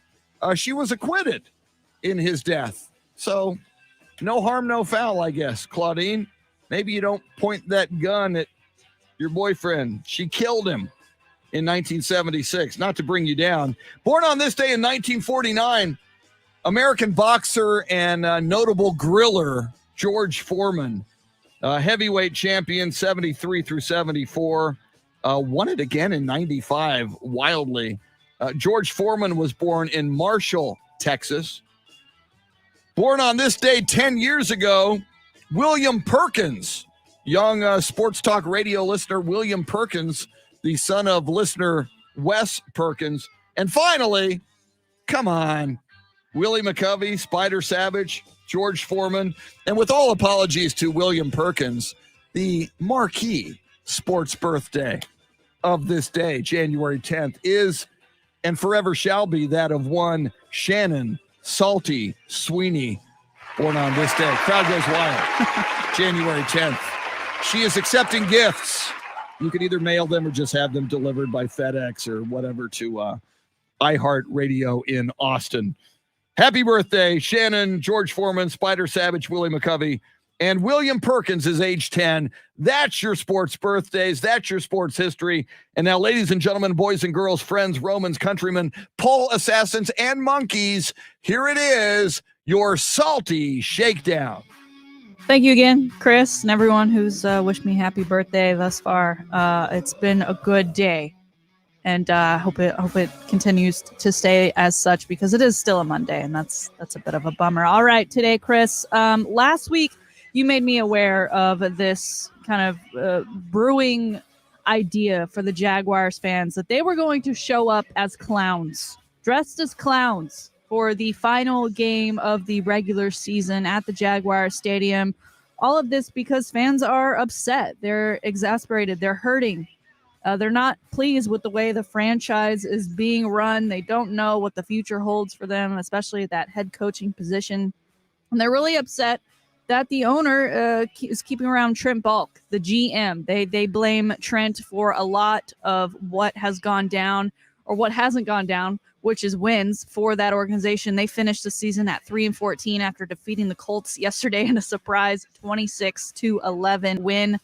And there were clowns in attendance at the game yesterday, sir, but not nearly as many as I think most were hoping, right? There was a huge movement on social media for a lot of Jaguars fans. They ended up changing out their profile picture to a picture of a clown that had Khan's unique handlebar mustache on it as well. I don't know that I've ever seen a clown with a mustache, but also I try to avoid clowns at all costs. But when you looked at things, there were 60,000 fans there. It was a very small percentage that actually turned out with the clown costume. So, Chris, given the momentum it felt like this had, and given all of the social media push that it received and all the people who changed their handles, I'm a little disappointed in the turnout, just as far as I thought it would be just a sea of clowns, so terrifying that you'd have to change the channel if you were like me and feared for your life from clowns. But it wasn't such, and therefore I also ask you, do you think that this movement is enough for maybe Khan to change his mind and be like, my fans are really upset, so upset that they would willingly dress like this, come to a game, risk being shown on TV dressed like a clown? We should maybe think of getting rid of our GM and just kind of doing a complete overhaul of this organization. You know, if you're a Jags fan, you kind of wish Khan would do that, but they won. You beat the Indianapolis Colts, so I think they're going to believe that they're on the upswing. I think they're going to believe that they can draft well and stay the course and maybe now go find a decent head coach. And I think the people who did wear clown costumes, maybe they're going to feel lucky now. Maybe now this becomes a thing, whereas, you know, it was meant to mock the owner. Now maybe it's a good luck thing. Maybe it's like, you know, the Hogs for the Washington football team. Maybe they will continue to dress as clowns. Maybe it'll catch fire and they'll start winning every time they have clowns in the stands. If I was on that team, I'd have to ask for a trade, because I'm not doing that. I'm not doing it with one clown, and I'm not doing it with thousands of clowns either. And if I was on an opposing team and we had to road trip it there, no, I'm sick that week. Count me out. Chris, it's an NFL salty shakedown today. We move over to the NFC, the Arizona Cardinals. They didn't have, I think, the finish to the season they would have liked, considering how things started for them, but they are in the playoffs. They do look to make a deep run. They don't have DeAndre Hopkins, which is unfortunate for Kyler Murray, but they might get back another big name that I don't think a lot of people were expecting to see after his Week 7 shoulder injury that led to surgery. One, J.J. Watt. Now, Chris, J.J. is 32. He'll turn 33 in March. I think it's fair to say he's on the back half or really near the end of what's been a pretty great career, especially considering all of the injuries he has had. Add on that shoulder injury from this year. They say we'll know a little bit more tomorrow on what his practice schedule might look like, but he could in fact take the field this weekend to play the Rams in Los Angeles. I certainly didn't think it would happen, but of course, Coach Cliff Kingsbury said the things we already know about JJ, that he's the hardest worker, that he's done everything right. He's never seen anyone work harder than him. All the things we saw in Hard Knocks, right? When the camera just loved some JJ Watt in the pre and post practice workouts. Does this surprise you at all? Do you think he'll play? Me personally, I'm on the belief of this doesn't surprise me, and that he is on this back half of the career. He spent most of it, of course, with the Texans. They did not see the success that I think JJ has worked hard enough to earn. Now he's on a team that has a real shot. They're well balanced, especially when he's in playing defense for them, and he wants to be a part of it. If they make a Super Bowl and he's not there to be involved in it, I think that might hurt worse than just never getting to a Super Bowl in your career if you're JJ Watt. What say you? I agree with you. I'm not surprised. And if we're hearing reports that there's a chance JJ Watt could play, he is such a stud. He is so committed. And I believe he's so hungry for playoff and ultimately Super Bowl success and to taste a Super Bowl. I got to believe JJ Watt will do everything within his power to be on the field for the Arizona Cardinals. And now that they're not playing the Cowboys, I mean, if JJ Watt's out there against the Rams, I'm pulling for JJ Watt. I hope he plays. I hope he performs well. And I hope the Cardinals advance for J.J. Watt's sake. He's one of the good guys in the league. Yes, we still love us some J.J., even though he's no longer with the Texans. Chris, earlier we talked about the Hard Knocks curse, how it ultimately got to the Indianapolis Colts, who were featured on the in-season version of the show. The Cowboys look to have a little slump. We'll see if the curse ends up getting them in the playoffs. But also this year, we had the birth of a brand new curse, along with the Manning cast, which everyone loved. They didn't do it every single Monday night, but they did it a couple of Monday nights throughout the season. Well, sir, that curse, Manning cast curse, which refers to a player being on the show as one of the quarterly guests and then going and playing a game next week, their team ended up losing. The Manning cast curse this season, Chris, undefeated. Travis Kelce in week 1, Chiefs went on to lose in week 2. Russell Wilson also on week 1, lost in week 2. Rob Gronkowski week 2, was on the show week 2, lost in week 3. Matthew Stafford loses the following week. Tom Brady loses the following week. Josh Allen loses the following weeks to the Jaguars. And then this past week, Aaron Rodgers, of course, he played for part of that Packers game. Jordan Love took over for the back end of that, but they lose to the Lions. Okay. And I get it. It's the end of the year, right? Not your best players are playing. Aaron specifically 14 of 18 yesterday for 138 yards and 2 touchdowns. So he certainly didn't play poorly, but ultimately his team still lost the game. And it was a loss to the Lions, who, as we know, also struggled quite a bit this season, as we've kind of gotten used to at this point. I almost feel like Aaron Rodgers went on the show on purpose last week because he, in that ego, probably felt like he'd be the guy to break it, that he'd be the one to call BS. But no, it gets him too. I don't think we're going to have one of these for the playoff game on Monday. I think this is the wrap up of the Manning cast for this season. But going into next year, I mean, are we going to get guys like Aaron Rodgers on this show who are like, I'm going to be the one to break it? Or are we going to have managers and owners not allowing their players to get on this show in season and risk maybe that curse coming to your team at a time when you really do need a win? Shannon, here we go again. And as you know, I think you believe in sports curses. The Blue Jersey jinx, the Sports Illustrated jinx, the Madden video game curse, and now the Manning cast curse. It's real. It exists. It has to be contended with. It's just it grows bigger every week. And going into next season, you got to wonder if it's going to affect people. I think you should beware if you go on the Manning cast that you could be cursed. And it's certainly, who'd have thunk Aaron Rodgers against the Detroit Lions? How much more evidence do you need than that? Well, good best wishes to Mr. Eli and Peyton on being the only ones to get through the NFL season and remain undefeated with that final victory in which Aaron Rodgers and the Packers lose to the Lions over the weekend. There it is, today's Salty Shakedown. An outstanding Salty Shakedown as always. As the Jaguar fans' clown plan gets a little weird, J.J. Watt may return, and the Manning cast cursed. I added a T to curse. Very nice. Back to the Jacksonville Jaguars for a second. That game just continues to stun me.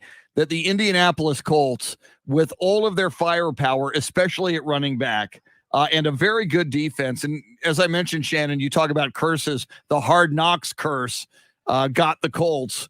I'm just stunned that they went into Jacksonville and only scored 3 points through 3 quarters and wound up scoring 11 and get knocked out of the playoffs by Sunshine Trevor Lawrence and the Jacksonville Jaguars. Yeah, but what I like about it is that Jacksonville played. They played that game. I mean, I think so often people think that the last week of the NFL is next to useless for those that are already knocked out. So overall, a good game, but obviously not the outcome I think a lot of people were expecting. Coming up, your chance to win $1,000, your chance to win a gift card from Academy Sports and Outdoors, and we'll talk a lot of football. Chris Duel Show.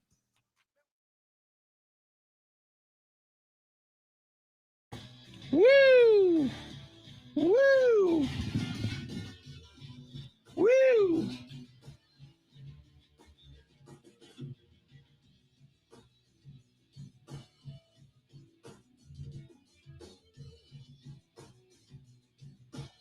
Dean, yesterday was a day of upsets. I would agree with that.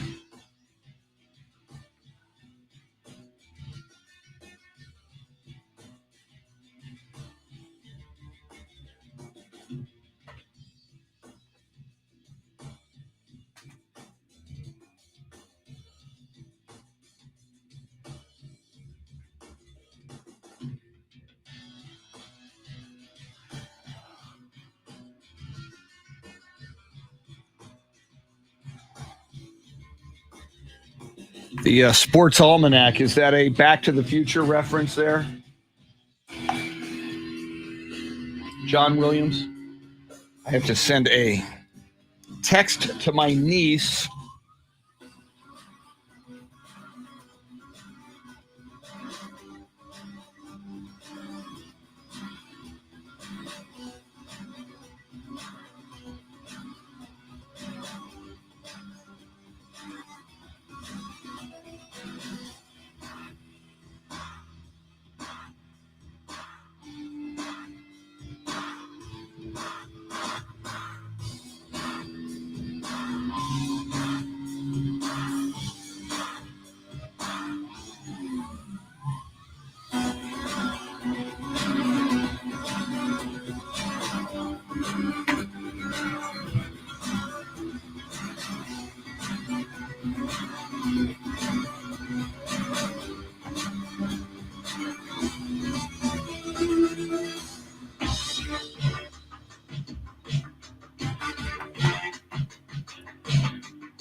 So, John, was that the almanac in Back to the Future? I think it was, or whatever, the sequel was, Back to the Future 2 with Biff. In comedy, I opened for Biff, a.k.a. Tom Wilson, known as Cowboy Tom Wilson. I opened for him a number of times in San Antonio and in Tulsa, Oklahoma, and he was actually a very good guy. Cool guy to hang out with. I liked him.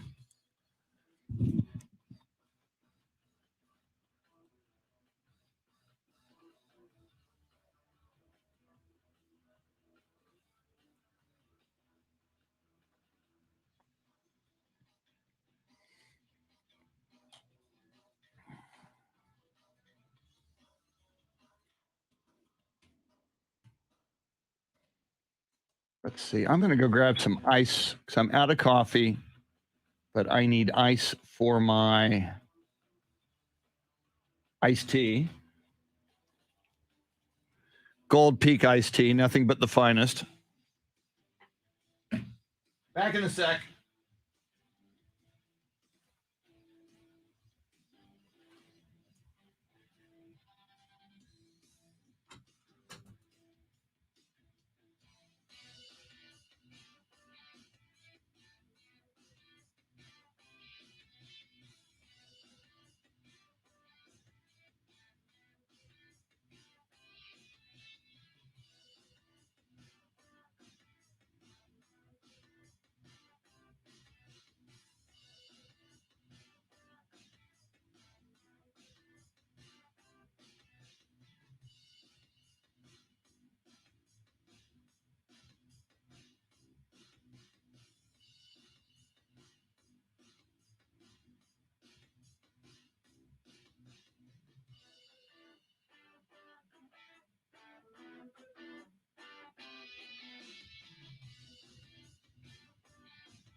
Woo! Christopher Silva, welcome in. Good morning. I don't think the Spurs are trading anybody, and they usually don't. Then again, every time we think we know what the Spurs are going to do, we don't know. So who knows?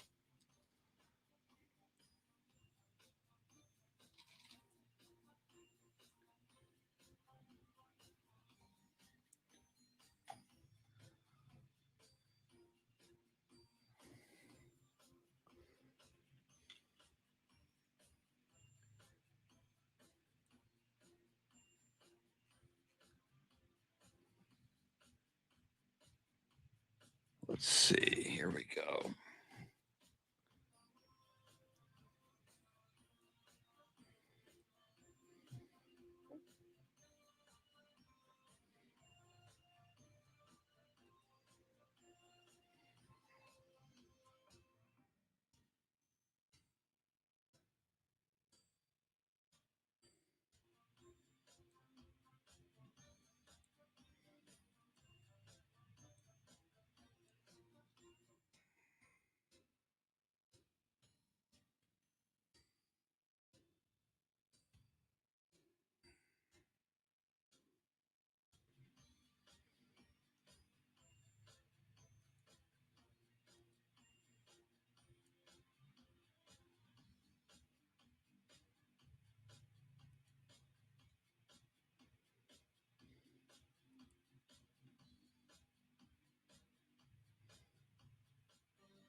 Steve Duraco with an Ole Toros.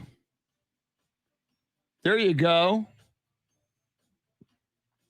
Those who know and were around, that is the official battle cry of the San Antonio Toros.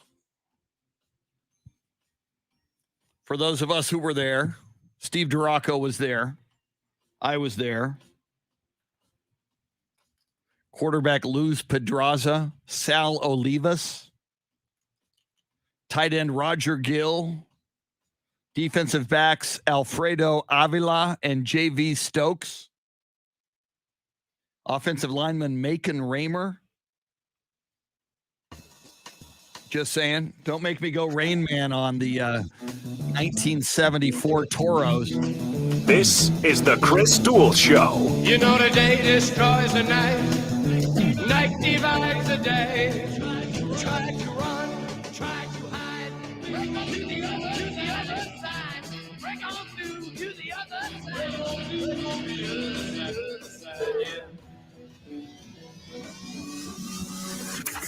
Now, Chris Duel.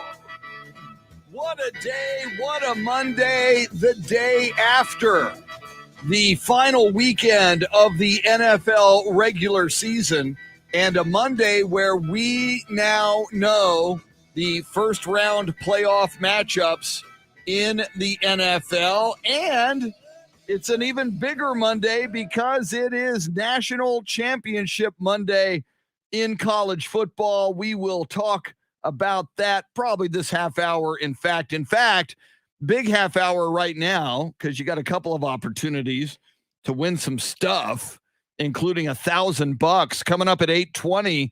It's the Grand in Your Hand cash contest. We do that beginning at 7:20, and we do it all day until 6:20 in the evening on the 20s. And yes, somebody wins $1,000 every hour at 20 after the hour. We'll tell you how to do that. And we also, in addition to that, want you to get playoff ready with us and stock up on your favorite gear and all things tailgating at Academy Sports and Outdoors. And what you can do right now, you can go to either or, and I would go to both websites, AM 1300 The Zone and ticket760.com. You can sign up for your chance to win a $100 gift card to Academy Sports and Outdoors. They are the official sporting goods retailer of the Dallas Cowboys. They're your destination for Cowboys gear and all things tailgating. And they've got all the fan favorites, including jerseys, hoodies, tees, drinkware, and more at prices you will love. Academy Sports and Outdoors. Shannon, we have yet to dive into the college football playoff game. I will admit I'm not excited about another all SEC matchup, but I must respect Georgia and Alabama for what they do and what they have done. Georgia, a 2.5-point favorite going into tonight's game. It's 7:00 tonight. Lucas Oil Stadium in Indianapolis. It is on the 4-letter network on television. And I really had and some breaking news, Shannon. Did you meet Charlie Parker when you were here in the studio? Was Charlie Parker here? He's a legend in San Antonio. I did, and he was wearing an Alabama Roll Tide Classic red with the A on it hat upon that meeting. And he's like the big, and Dave Ayler works with him every morning pretty much down the hall at 1200 WOAI. He is like the biggest, most hardcore Alabama Crimson Tide fan you will ever meet. I mean, he wears the hat. Today he's wearing the shirt. He's like, he's totally into it. Shannon and Dave, breaking news about 15 minutes ago on the radio, on News Talk Radio, 1200 WOAI, Alabama hardcore partisan Charlie Parker picked Georgia win the national championship. I was a little bit smart man. In the hallway. I said, dude, you're all about Alabama. He said, well, I think Georgia's going to win. I said, reverse psychology? Are you picking Georgia? Because you want you kind of think football gods will go against you, and maybe Alabama will win. Maybe I did that. So for Charlie to pick Alabama, that's a bit of a shocker. Yeah. I'm wondering if there's maybe a little bit more something to that we're not aware of. I did see the line this morning is Georgia favored by 2.5. My thoughts on this, like you, not super thrilled about seeing this game again that we just saw a few weeks ago. Another championship version that we've already seen before, right? Alabama got the best of Georgia in that one. But I think with the way things went in that SEC championship game, if it's Alabama's game tonight, if they end up winning this, I think it's going to be similar to what we saw in the SEC championship where there's no question. They're just going to run away with it. But for Georgia, in their case, I think if they're going to win this one tonight, it is going to be like that line says, which is going to be a really close game. And that's what I would prefer.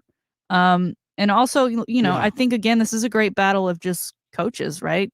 Nick Saban, who is always held in the highest regard, and Kirby Smart, who throughout his time at Georgia has just ridden the wave and the roller coaster that is.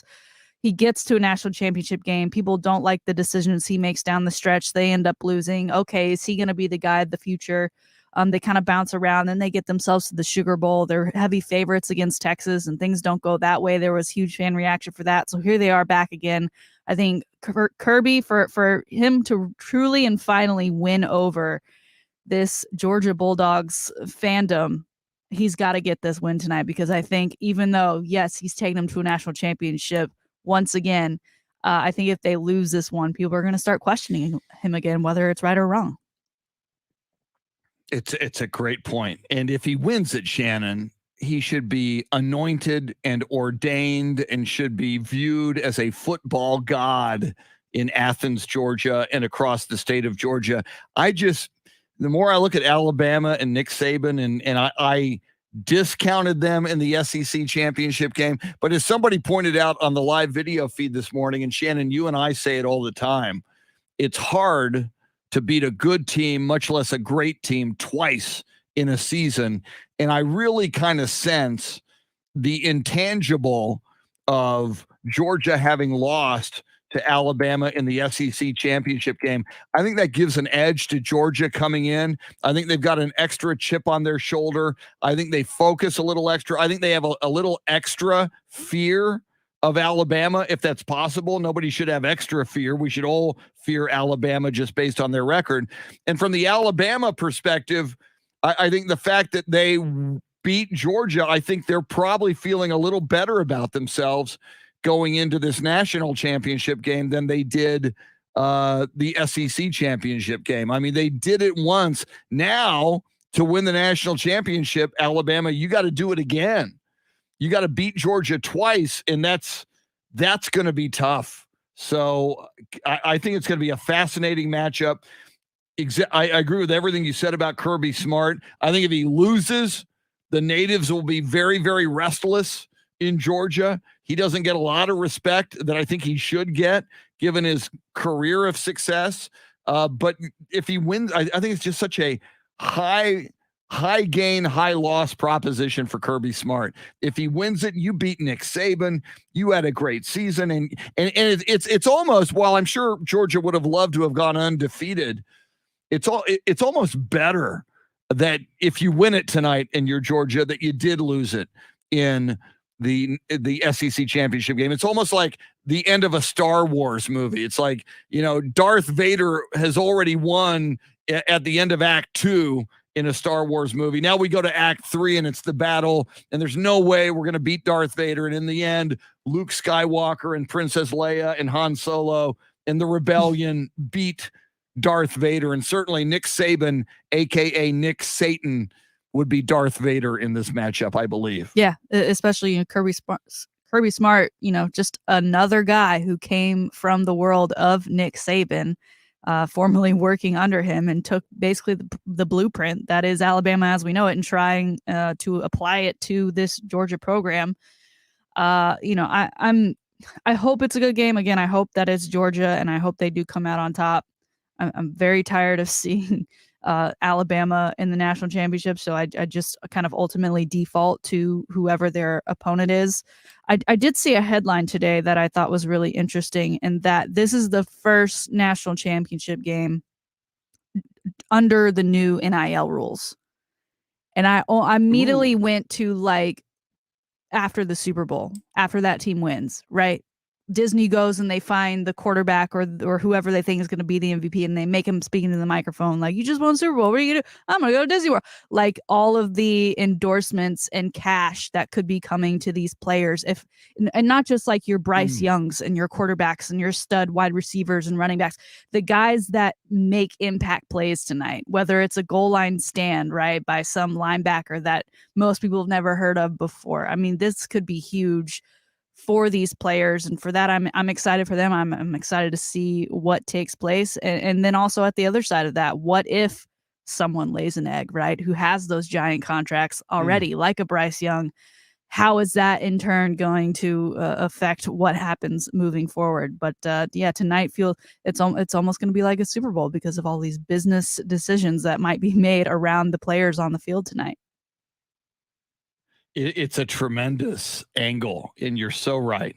You talk about NIL, and this is the first national championship game of NIL. It's a great angle. What if somebody lays an egg? I wonder about if we saw the numbers on Spencer Rattler, who came into this season as, the favorite to win the Heisman, the favorite to be the number 1 overall draft pick. He laid an egg. He's no longer even at OU. He transfers. I wonder how that affected and will affect moving forward his NIL money. And you mentioned the quarterbacks. I love quarterback names when they're appropriate. And I talked to you during the season.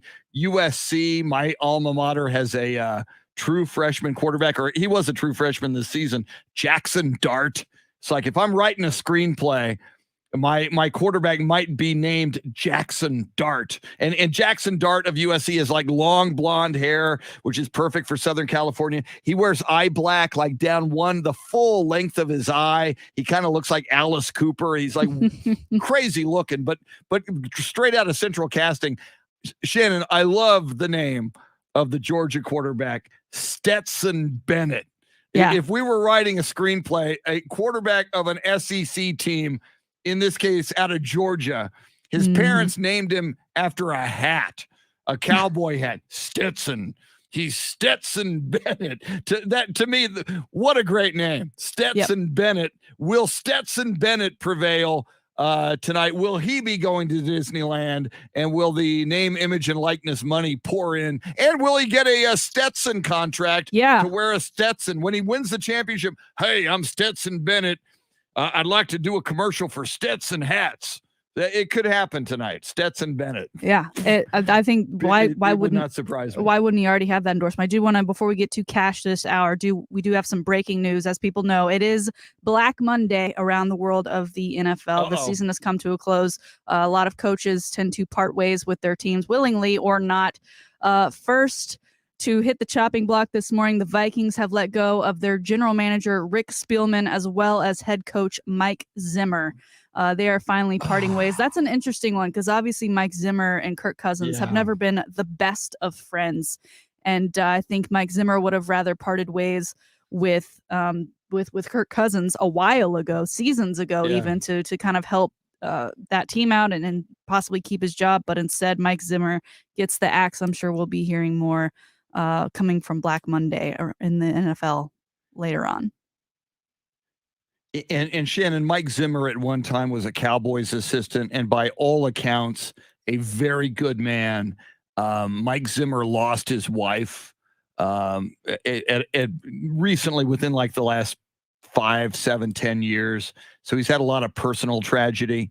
His wife passed away, and Kirk Cousins Mr. I refuse to be vaccinated, and that actually did come back and bite them. And because Kirk Cousins was the leader of this team, the Vikings, a lot of other Viking players followed suit with Kirk Cousins and did not get vaccinated, much to Mike Zimmer's disappointment and angst and anguish. So congratulations, Kirk Cousins. You did what you wanted to do. You got Mike Zimmer fired. I hope you're happy this morning, Kirk. No, one quick one coming in before we get to cash. This one, not really a surprise to most people, but the Bears have decided to let Matt Nagy go.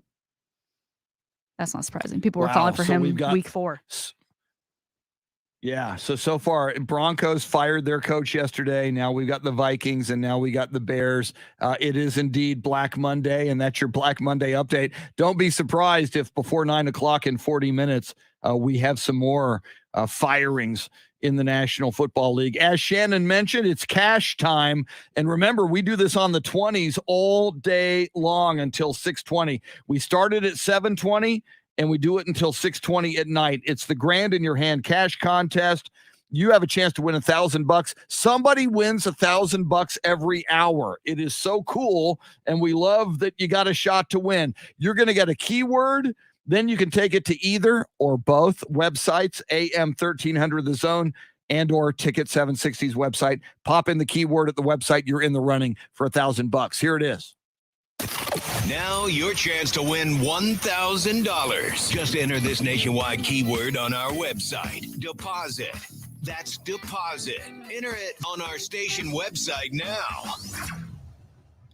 Deposit is the keyword. Best of luck.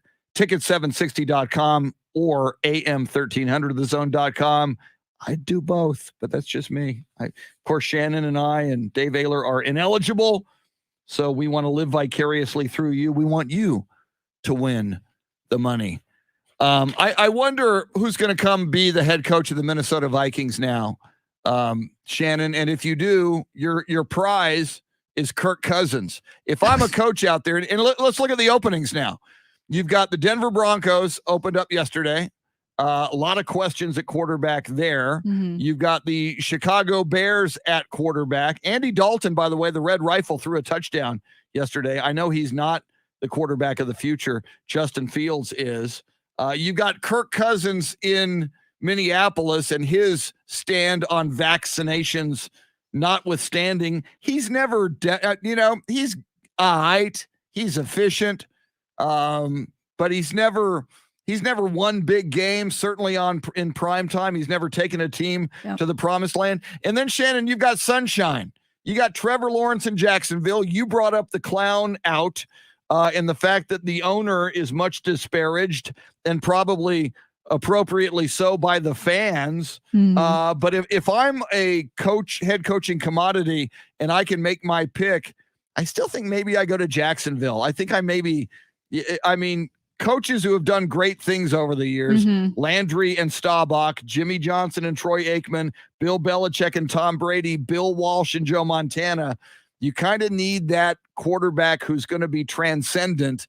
And of all these open jobs, to me, the most potentially, he's not there yet, potentially transcendent quarterback is Trevor Lawrence in Jacksonville. Yeah, and I think to go along with that, I think the next coach will probably have a little bit more job security if you do things completely differently from Urban Meyer, who, of course, tried to make it a college program and, be the hard ass and did things like not fly back with the team to go hang out at a bar with a young lady that was not his wife or anyone from his family. So I think it's a good spot, especially when you do tie them with Trevor Lawrence. Now, the interesting thing over the weekend, Bill O'Brien was trending. He, of course, right now the OC for Alabama, so we'll see him tonight.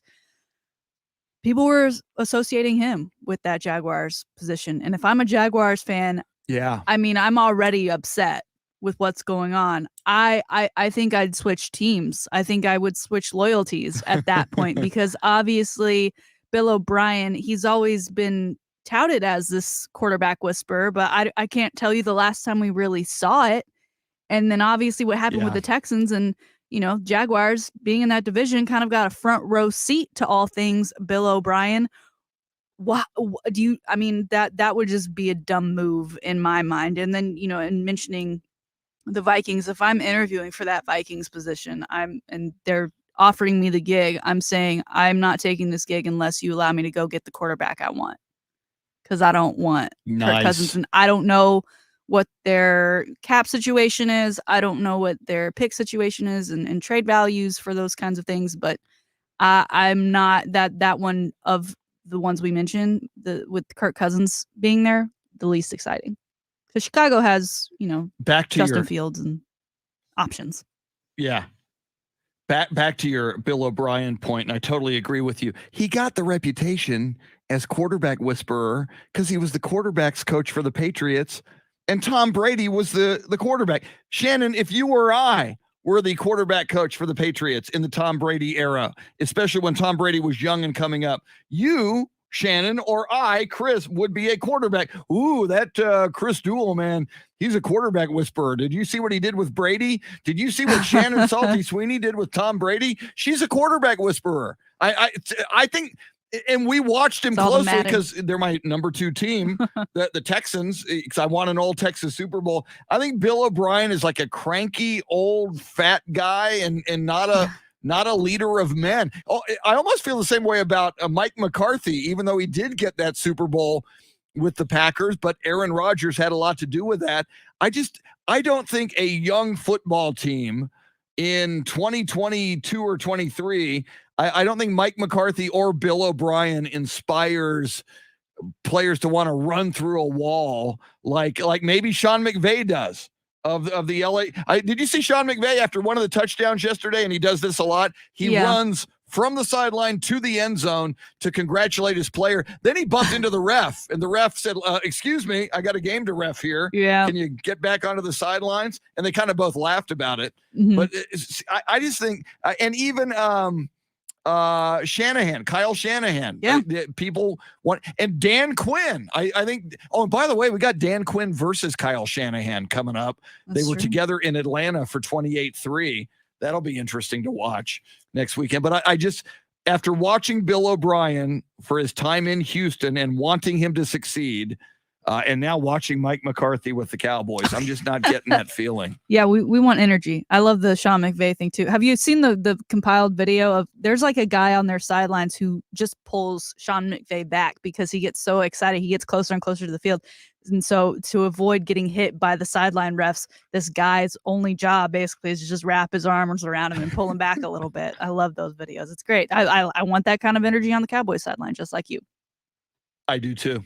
Yeah, I think that's why when Pete Carroll was at USC and then later with Seattle, I think you need enthusiasm. I think you need passion. I think you need energy. And I think it fires up your team if you do it correctly. And if you're also a good coach at the same time when you do that. Quick break.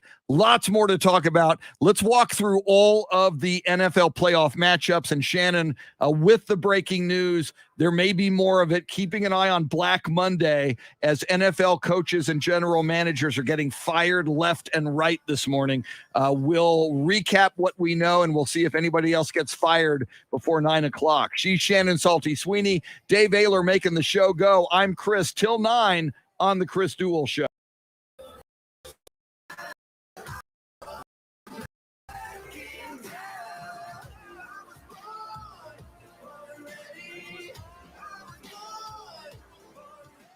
Jason, I see what you saw there. Raiders looking for a coach, but what if Nick Bisaccia, am I pronouncing his name correctly?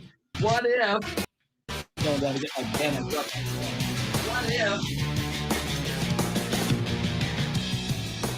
What if the Raiders win a couple of playoff games? What if the Raiders go to the Super Bowl? Maybe you found your coach and you just don't even know it yet. It's possible. Yeah, there's Bears.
Frank Valdez says the Raiders should keep their coach. That's not a bad idea.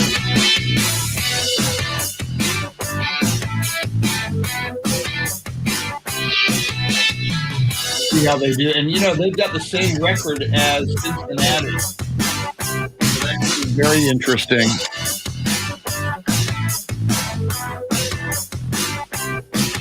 Wow, got another firing.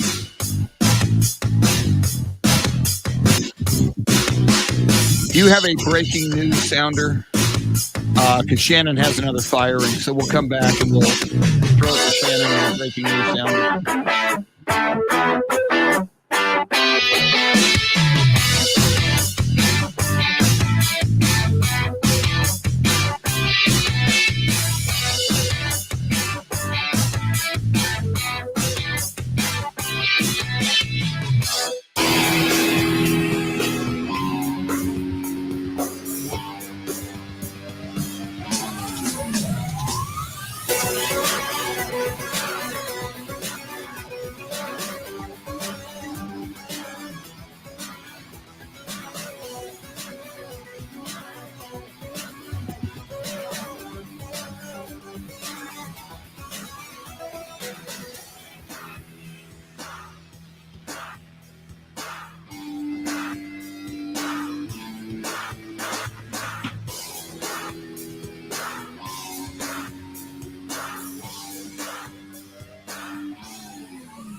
Let's see. What did John Williams send me? Mike Zimmer. Okay.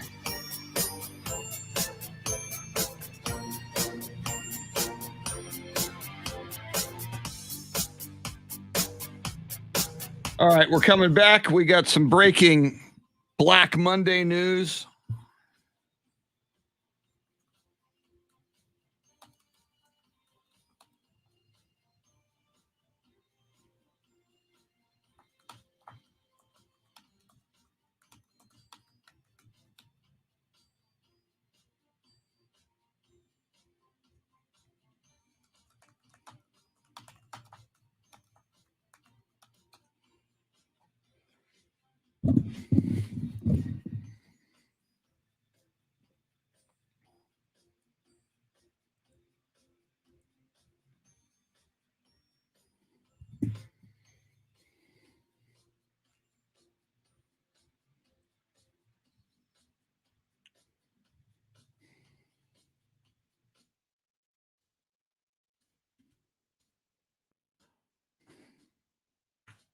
Here we go.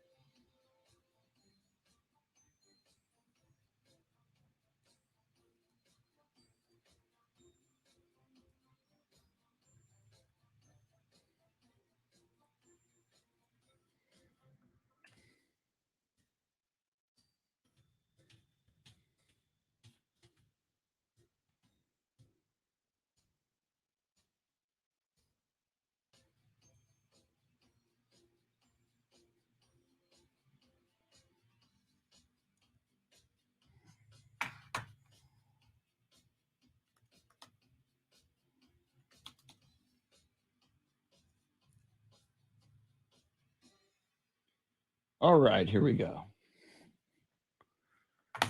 Pablo Perez, what is up?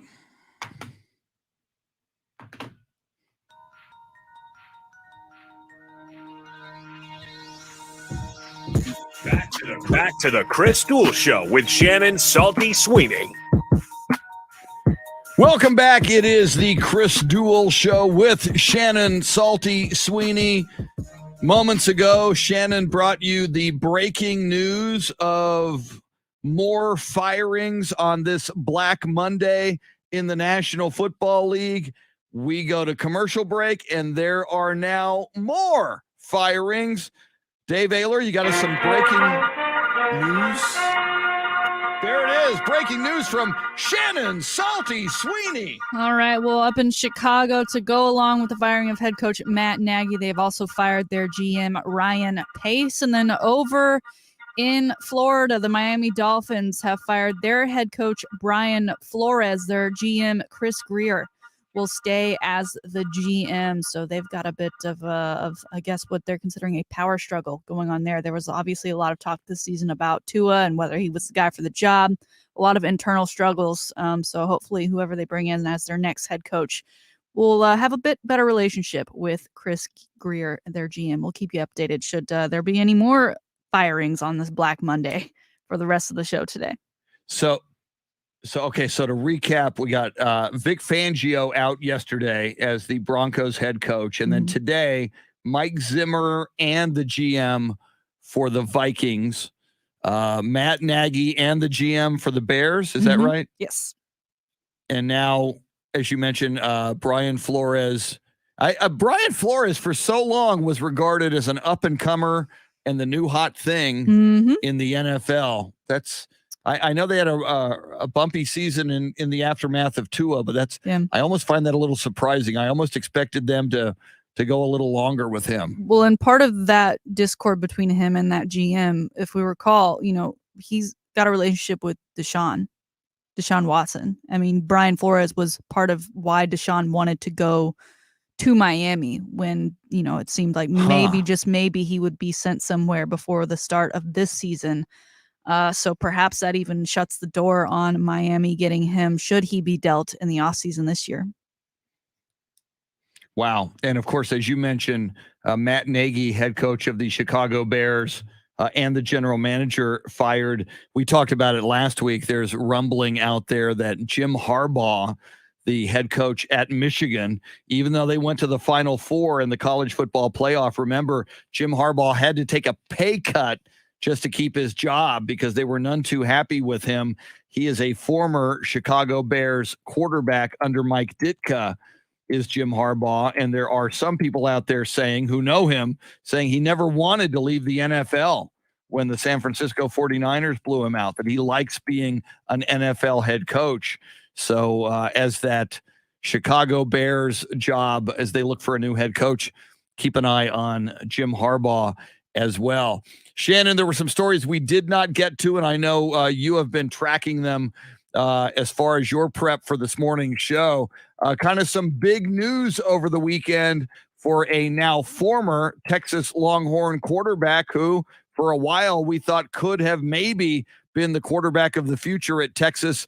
Now he's taking his talents to some cornfields, apparently. Yes, one quarterback, Casey Thompson. Of course, we saw a lot of him this year in that Texas uniform, leading Texas throughout the football season. He, of course, announced that he'd be entering the transfer portal and over the weekend announcing he would be heading to Nebraska to be a Cornhusker.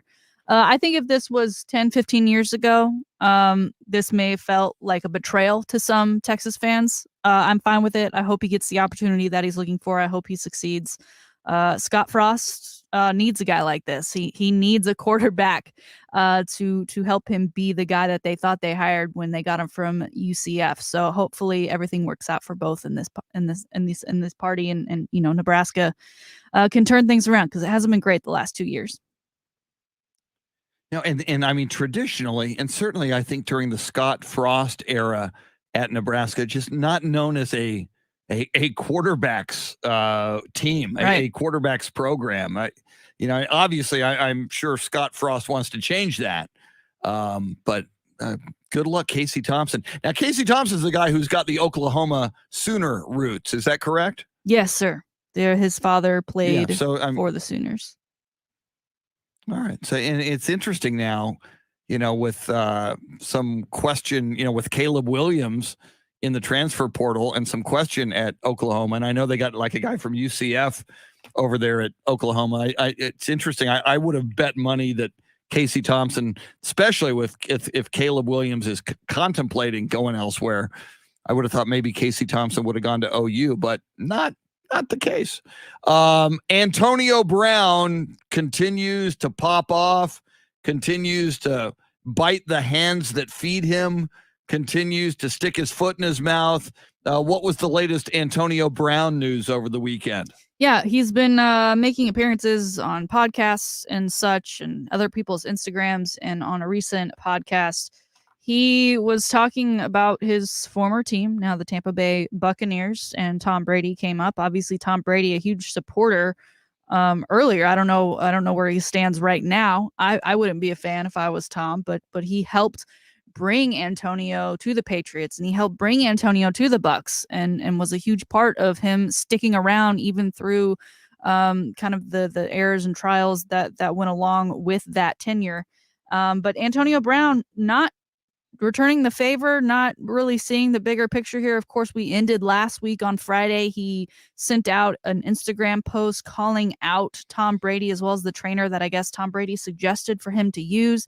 And then on this podcast over the weekend, basically called Tom Brady out. Most people consider Tom Brady the GOAT, apparently not Antonio Brown, because he says Tom Brady can't do bleep without anyone else around him. Man, it's just so revealing. Antonio Brown doesn't have a lot of allies, and Tom Brady was certainly an ally, and maybe his last ally as a player, or maybe as anybody in the National Football League. And even when Antonio Brown had the meltdown, Tom Brady in the press conference said, I'm his friend. We're pulling for him. We want him, to get right and get whatever help he may need. I mean, if you're any team in the future, Antonio Brown will turn on you, even if you're his biggest advocate as a player. I just think so revealing the character of Antonio Brown here, turning on Tom Brady, the last guy he probably should have turned on. Now, I think you and I are on the same page with a lot of, I guess, other media members, that he's burned too many bridges. It's become too much. He's a liability to a team.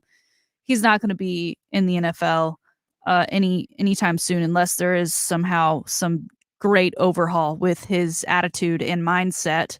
But we did mention USFL last week. They begin their season in April. I wouldn't be surprised. I don't know how much Antonio Brown. The only way I don't see him joining that league is if he's asking for some crazy amount of money, similar to Kaepernick, and they just can't afford it. Right, because I think they'd love the eyeballs, good or bad. That's part of what's going to help them with their longevity of that league. And to have him, I think a lot of people would tune in just to see what he does. But at the same time, I think the antics would continue, because he was going to feel better than everybody else. Right, I am the NFL guy. I have a Super Bowl. Look at all the things I've done. Yes. You need me on your team. I don't need you. So that's really, if for him to be in a uniform again, to play football again, that's the only way I see it happening. Yeah, and you talk about the money demands he might make. Yeah, the dude has 5 kids. I don't know if it'll happen soon enough for the USFL season, but pretty soon the harsh reality for Antonio Brown is going to hit, that there's not a whole lot of gigs out there that pay him as much as it did to be an NFL wide receiver. Although some people say on social media, he's got a huge following. So if he can monetize his social media following, who knows? But part of his social media following is as a result of his being a high-profile wide receiver in the National Football League. So, my goodness, it'll be wild to keep an eye on that. And finally, as far as sports go, we could have, or we did. Did Klay Thompson come back? Has he made his return yet to the Golden State Warriors? I was focused on football all weekend. Yes, Klay Thompson made his return for the Golden State Warriors. They took on Cleveland last night. The Golden State Warriors won 96-82. We talked about it. Some of those tickets were going for $14,000 to see Klay Thompson's return. It was his first game back in 941 days. We weren't sure how many minutes he was going to get, but he got some good time, 20 minutes on the floor, 3 rebounds, 1 assist, and 17 points, which had him as the second leading scorer just behind Steph. So pretty good showing for the first time back. Gosh.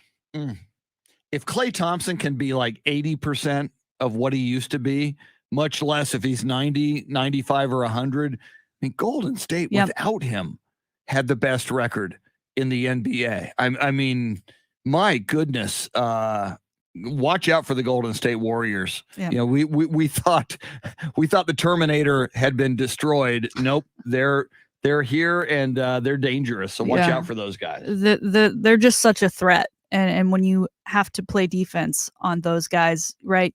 Growing up, when you didn't really have a ton of plays, it was just kids with the basketball. You'd put your best player on their best player kind of thing and be like, okay, this is who you're going to guard. Just make sure you follow them around. At the NBA level, usually you have that one standout, or when you have a big 3, right? They're in different positions, right? This guy's the guy that's their rebounder, and this is the guy that makes the steals, and this guy's the guy that makes all the shots. When you have Steph and Klay, that's so hard to defend. And so I think their offense is just going to accelerate from this moment forward now that Klay's back in that lineup. All right, Shannon, we talked about the national championship game. You mentioned Georgia's a 2.5-point favorite. I mentioned Charlie Parker down the hall at 1200 WOAI, a huge Alabama partisan, picking Georgia. I think the 3 of us should make a pick. Shannon, who wins the national championship tonight, the Georgia Bulldogs or the Alabama Crimson Tide? As much as I would love to see Georgia pull this one off and have it be a close just for entertainment purposes, it's against Alabama. It's hard to save, and I think they're going to run away with it. Shannon says Alabama wins. Dave Ayler. Gut feeling on tonight's game. Georgia in a close one, 34-27. Shannon said this. I hope it is a close one. I learned the hard way in the SEC championship. Never bet or pick against Nick Saban. I don't know that they're going to win big like Shannon says, and they may very well. But I'm going to go Nick Saban. So we got 2 Alabama and 1 Georgia. And if we add in Charlie Parker, it's a deadlock. As far as picks among radio people we know. Shannon, by the way, and if you're tuning in late, it's Shannon's birthday. She doesn't want to dwell on it. Doesn't want all this attention. But Dave Ayler has also told me today is on your birthday. Today is Bittersweet Chocolate Day. Are you into bittersweet chocolate? Not particularly. Like a 5-year-old. Like chocolate in general. You're not a chocoholic? Yeah, chocolate. Yeah, absolutely. My favorite kind of cake is white cake with chocolate icing. There you go. I'm gonna go have me a slice. What about just being bitter? That's just my personality. After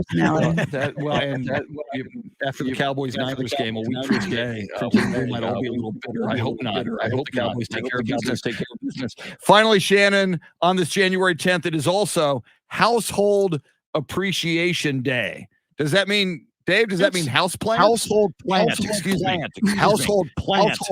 Appreciation Day. Do you have any house plants you're fond of, Shannon? Do you have a lot of plants in the house? No, I refuse to have live plants in my house. I have, I count as 26 fake plants. Specifically went around and counted them all after that I don't want any, and then my mom over and decorate, and it's the jungle in there. Yeah, plants are so much work. Live plants.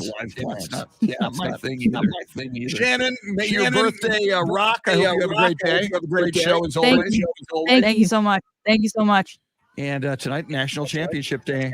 Bama versus Georgia. We will see who wins. We're kind of deadlocked. Dave Ayler, are you with us tomorrow? We never know from day to day, do we? I'm assuming I'm here until somebody tells me different. Well, okay, good. We love hanging out with you. So, all right, we will keep an eye on Black Monday. Coaches, general managers getting fired left and right. We'll talk about that tomorrow. We will react to the national championship game, and we'll move closer to the weekend, playoffs, Cowboys, Niners, and more. Have yourself a great Monday. Adios, amigos.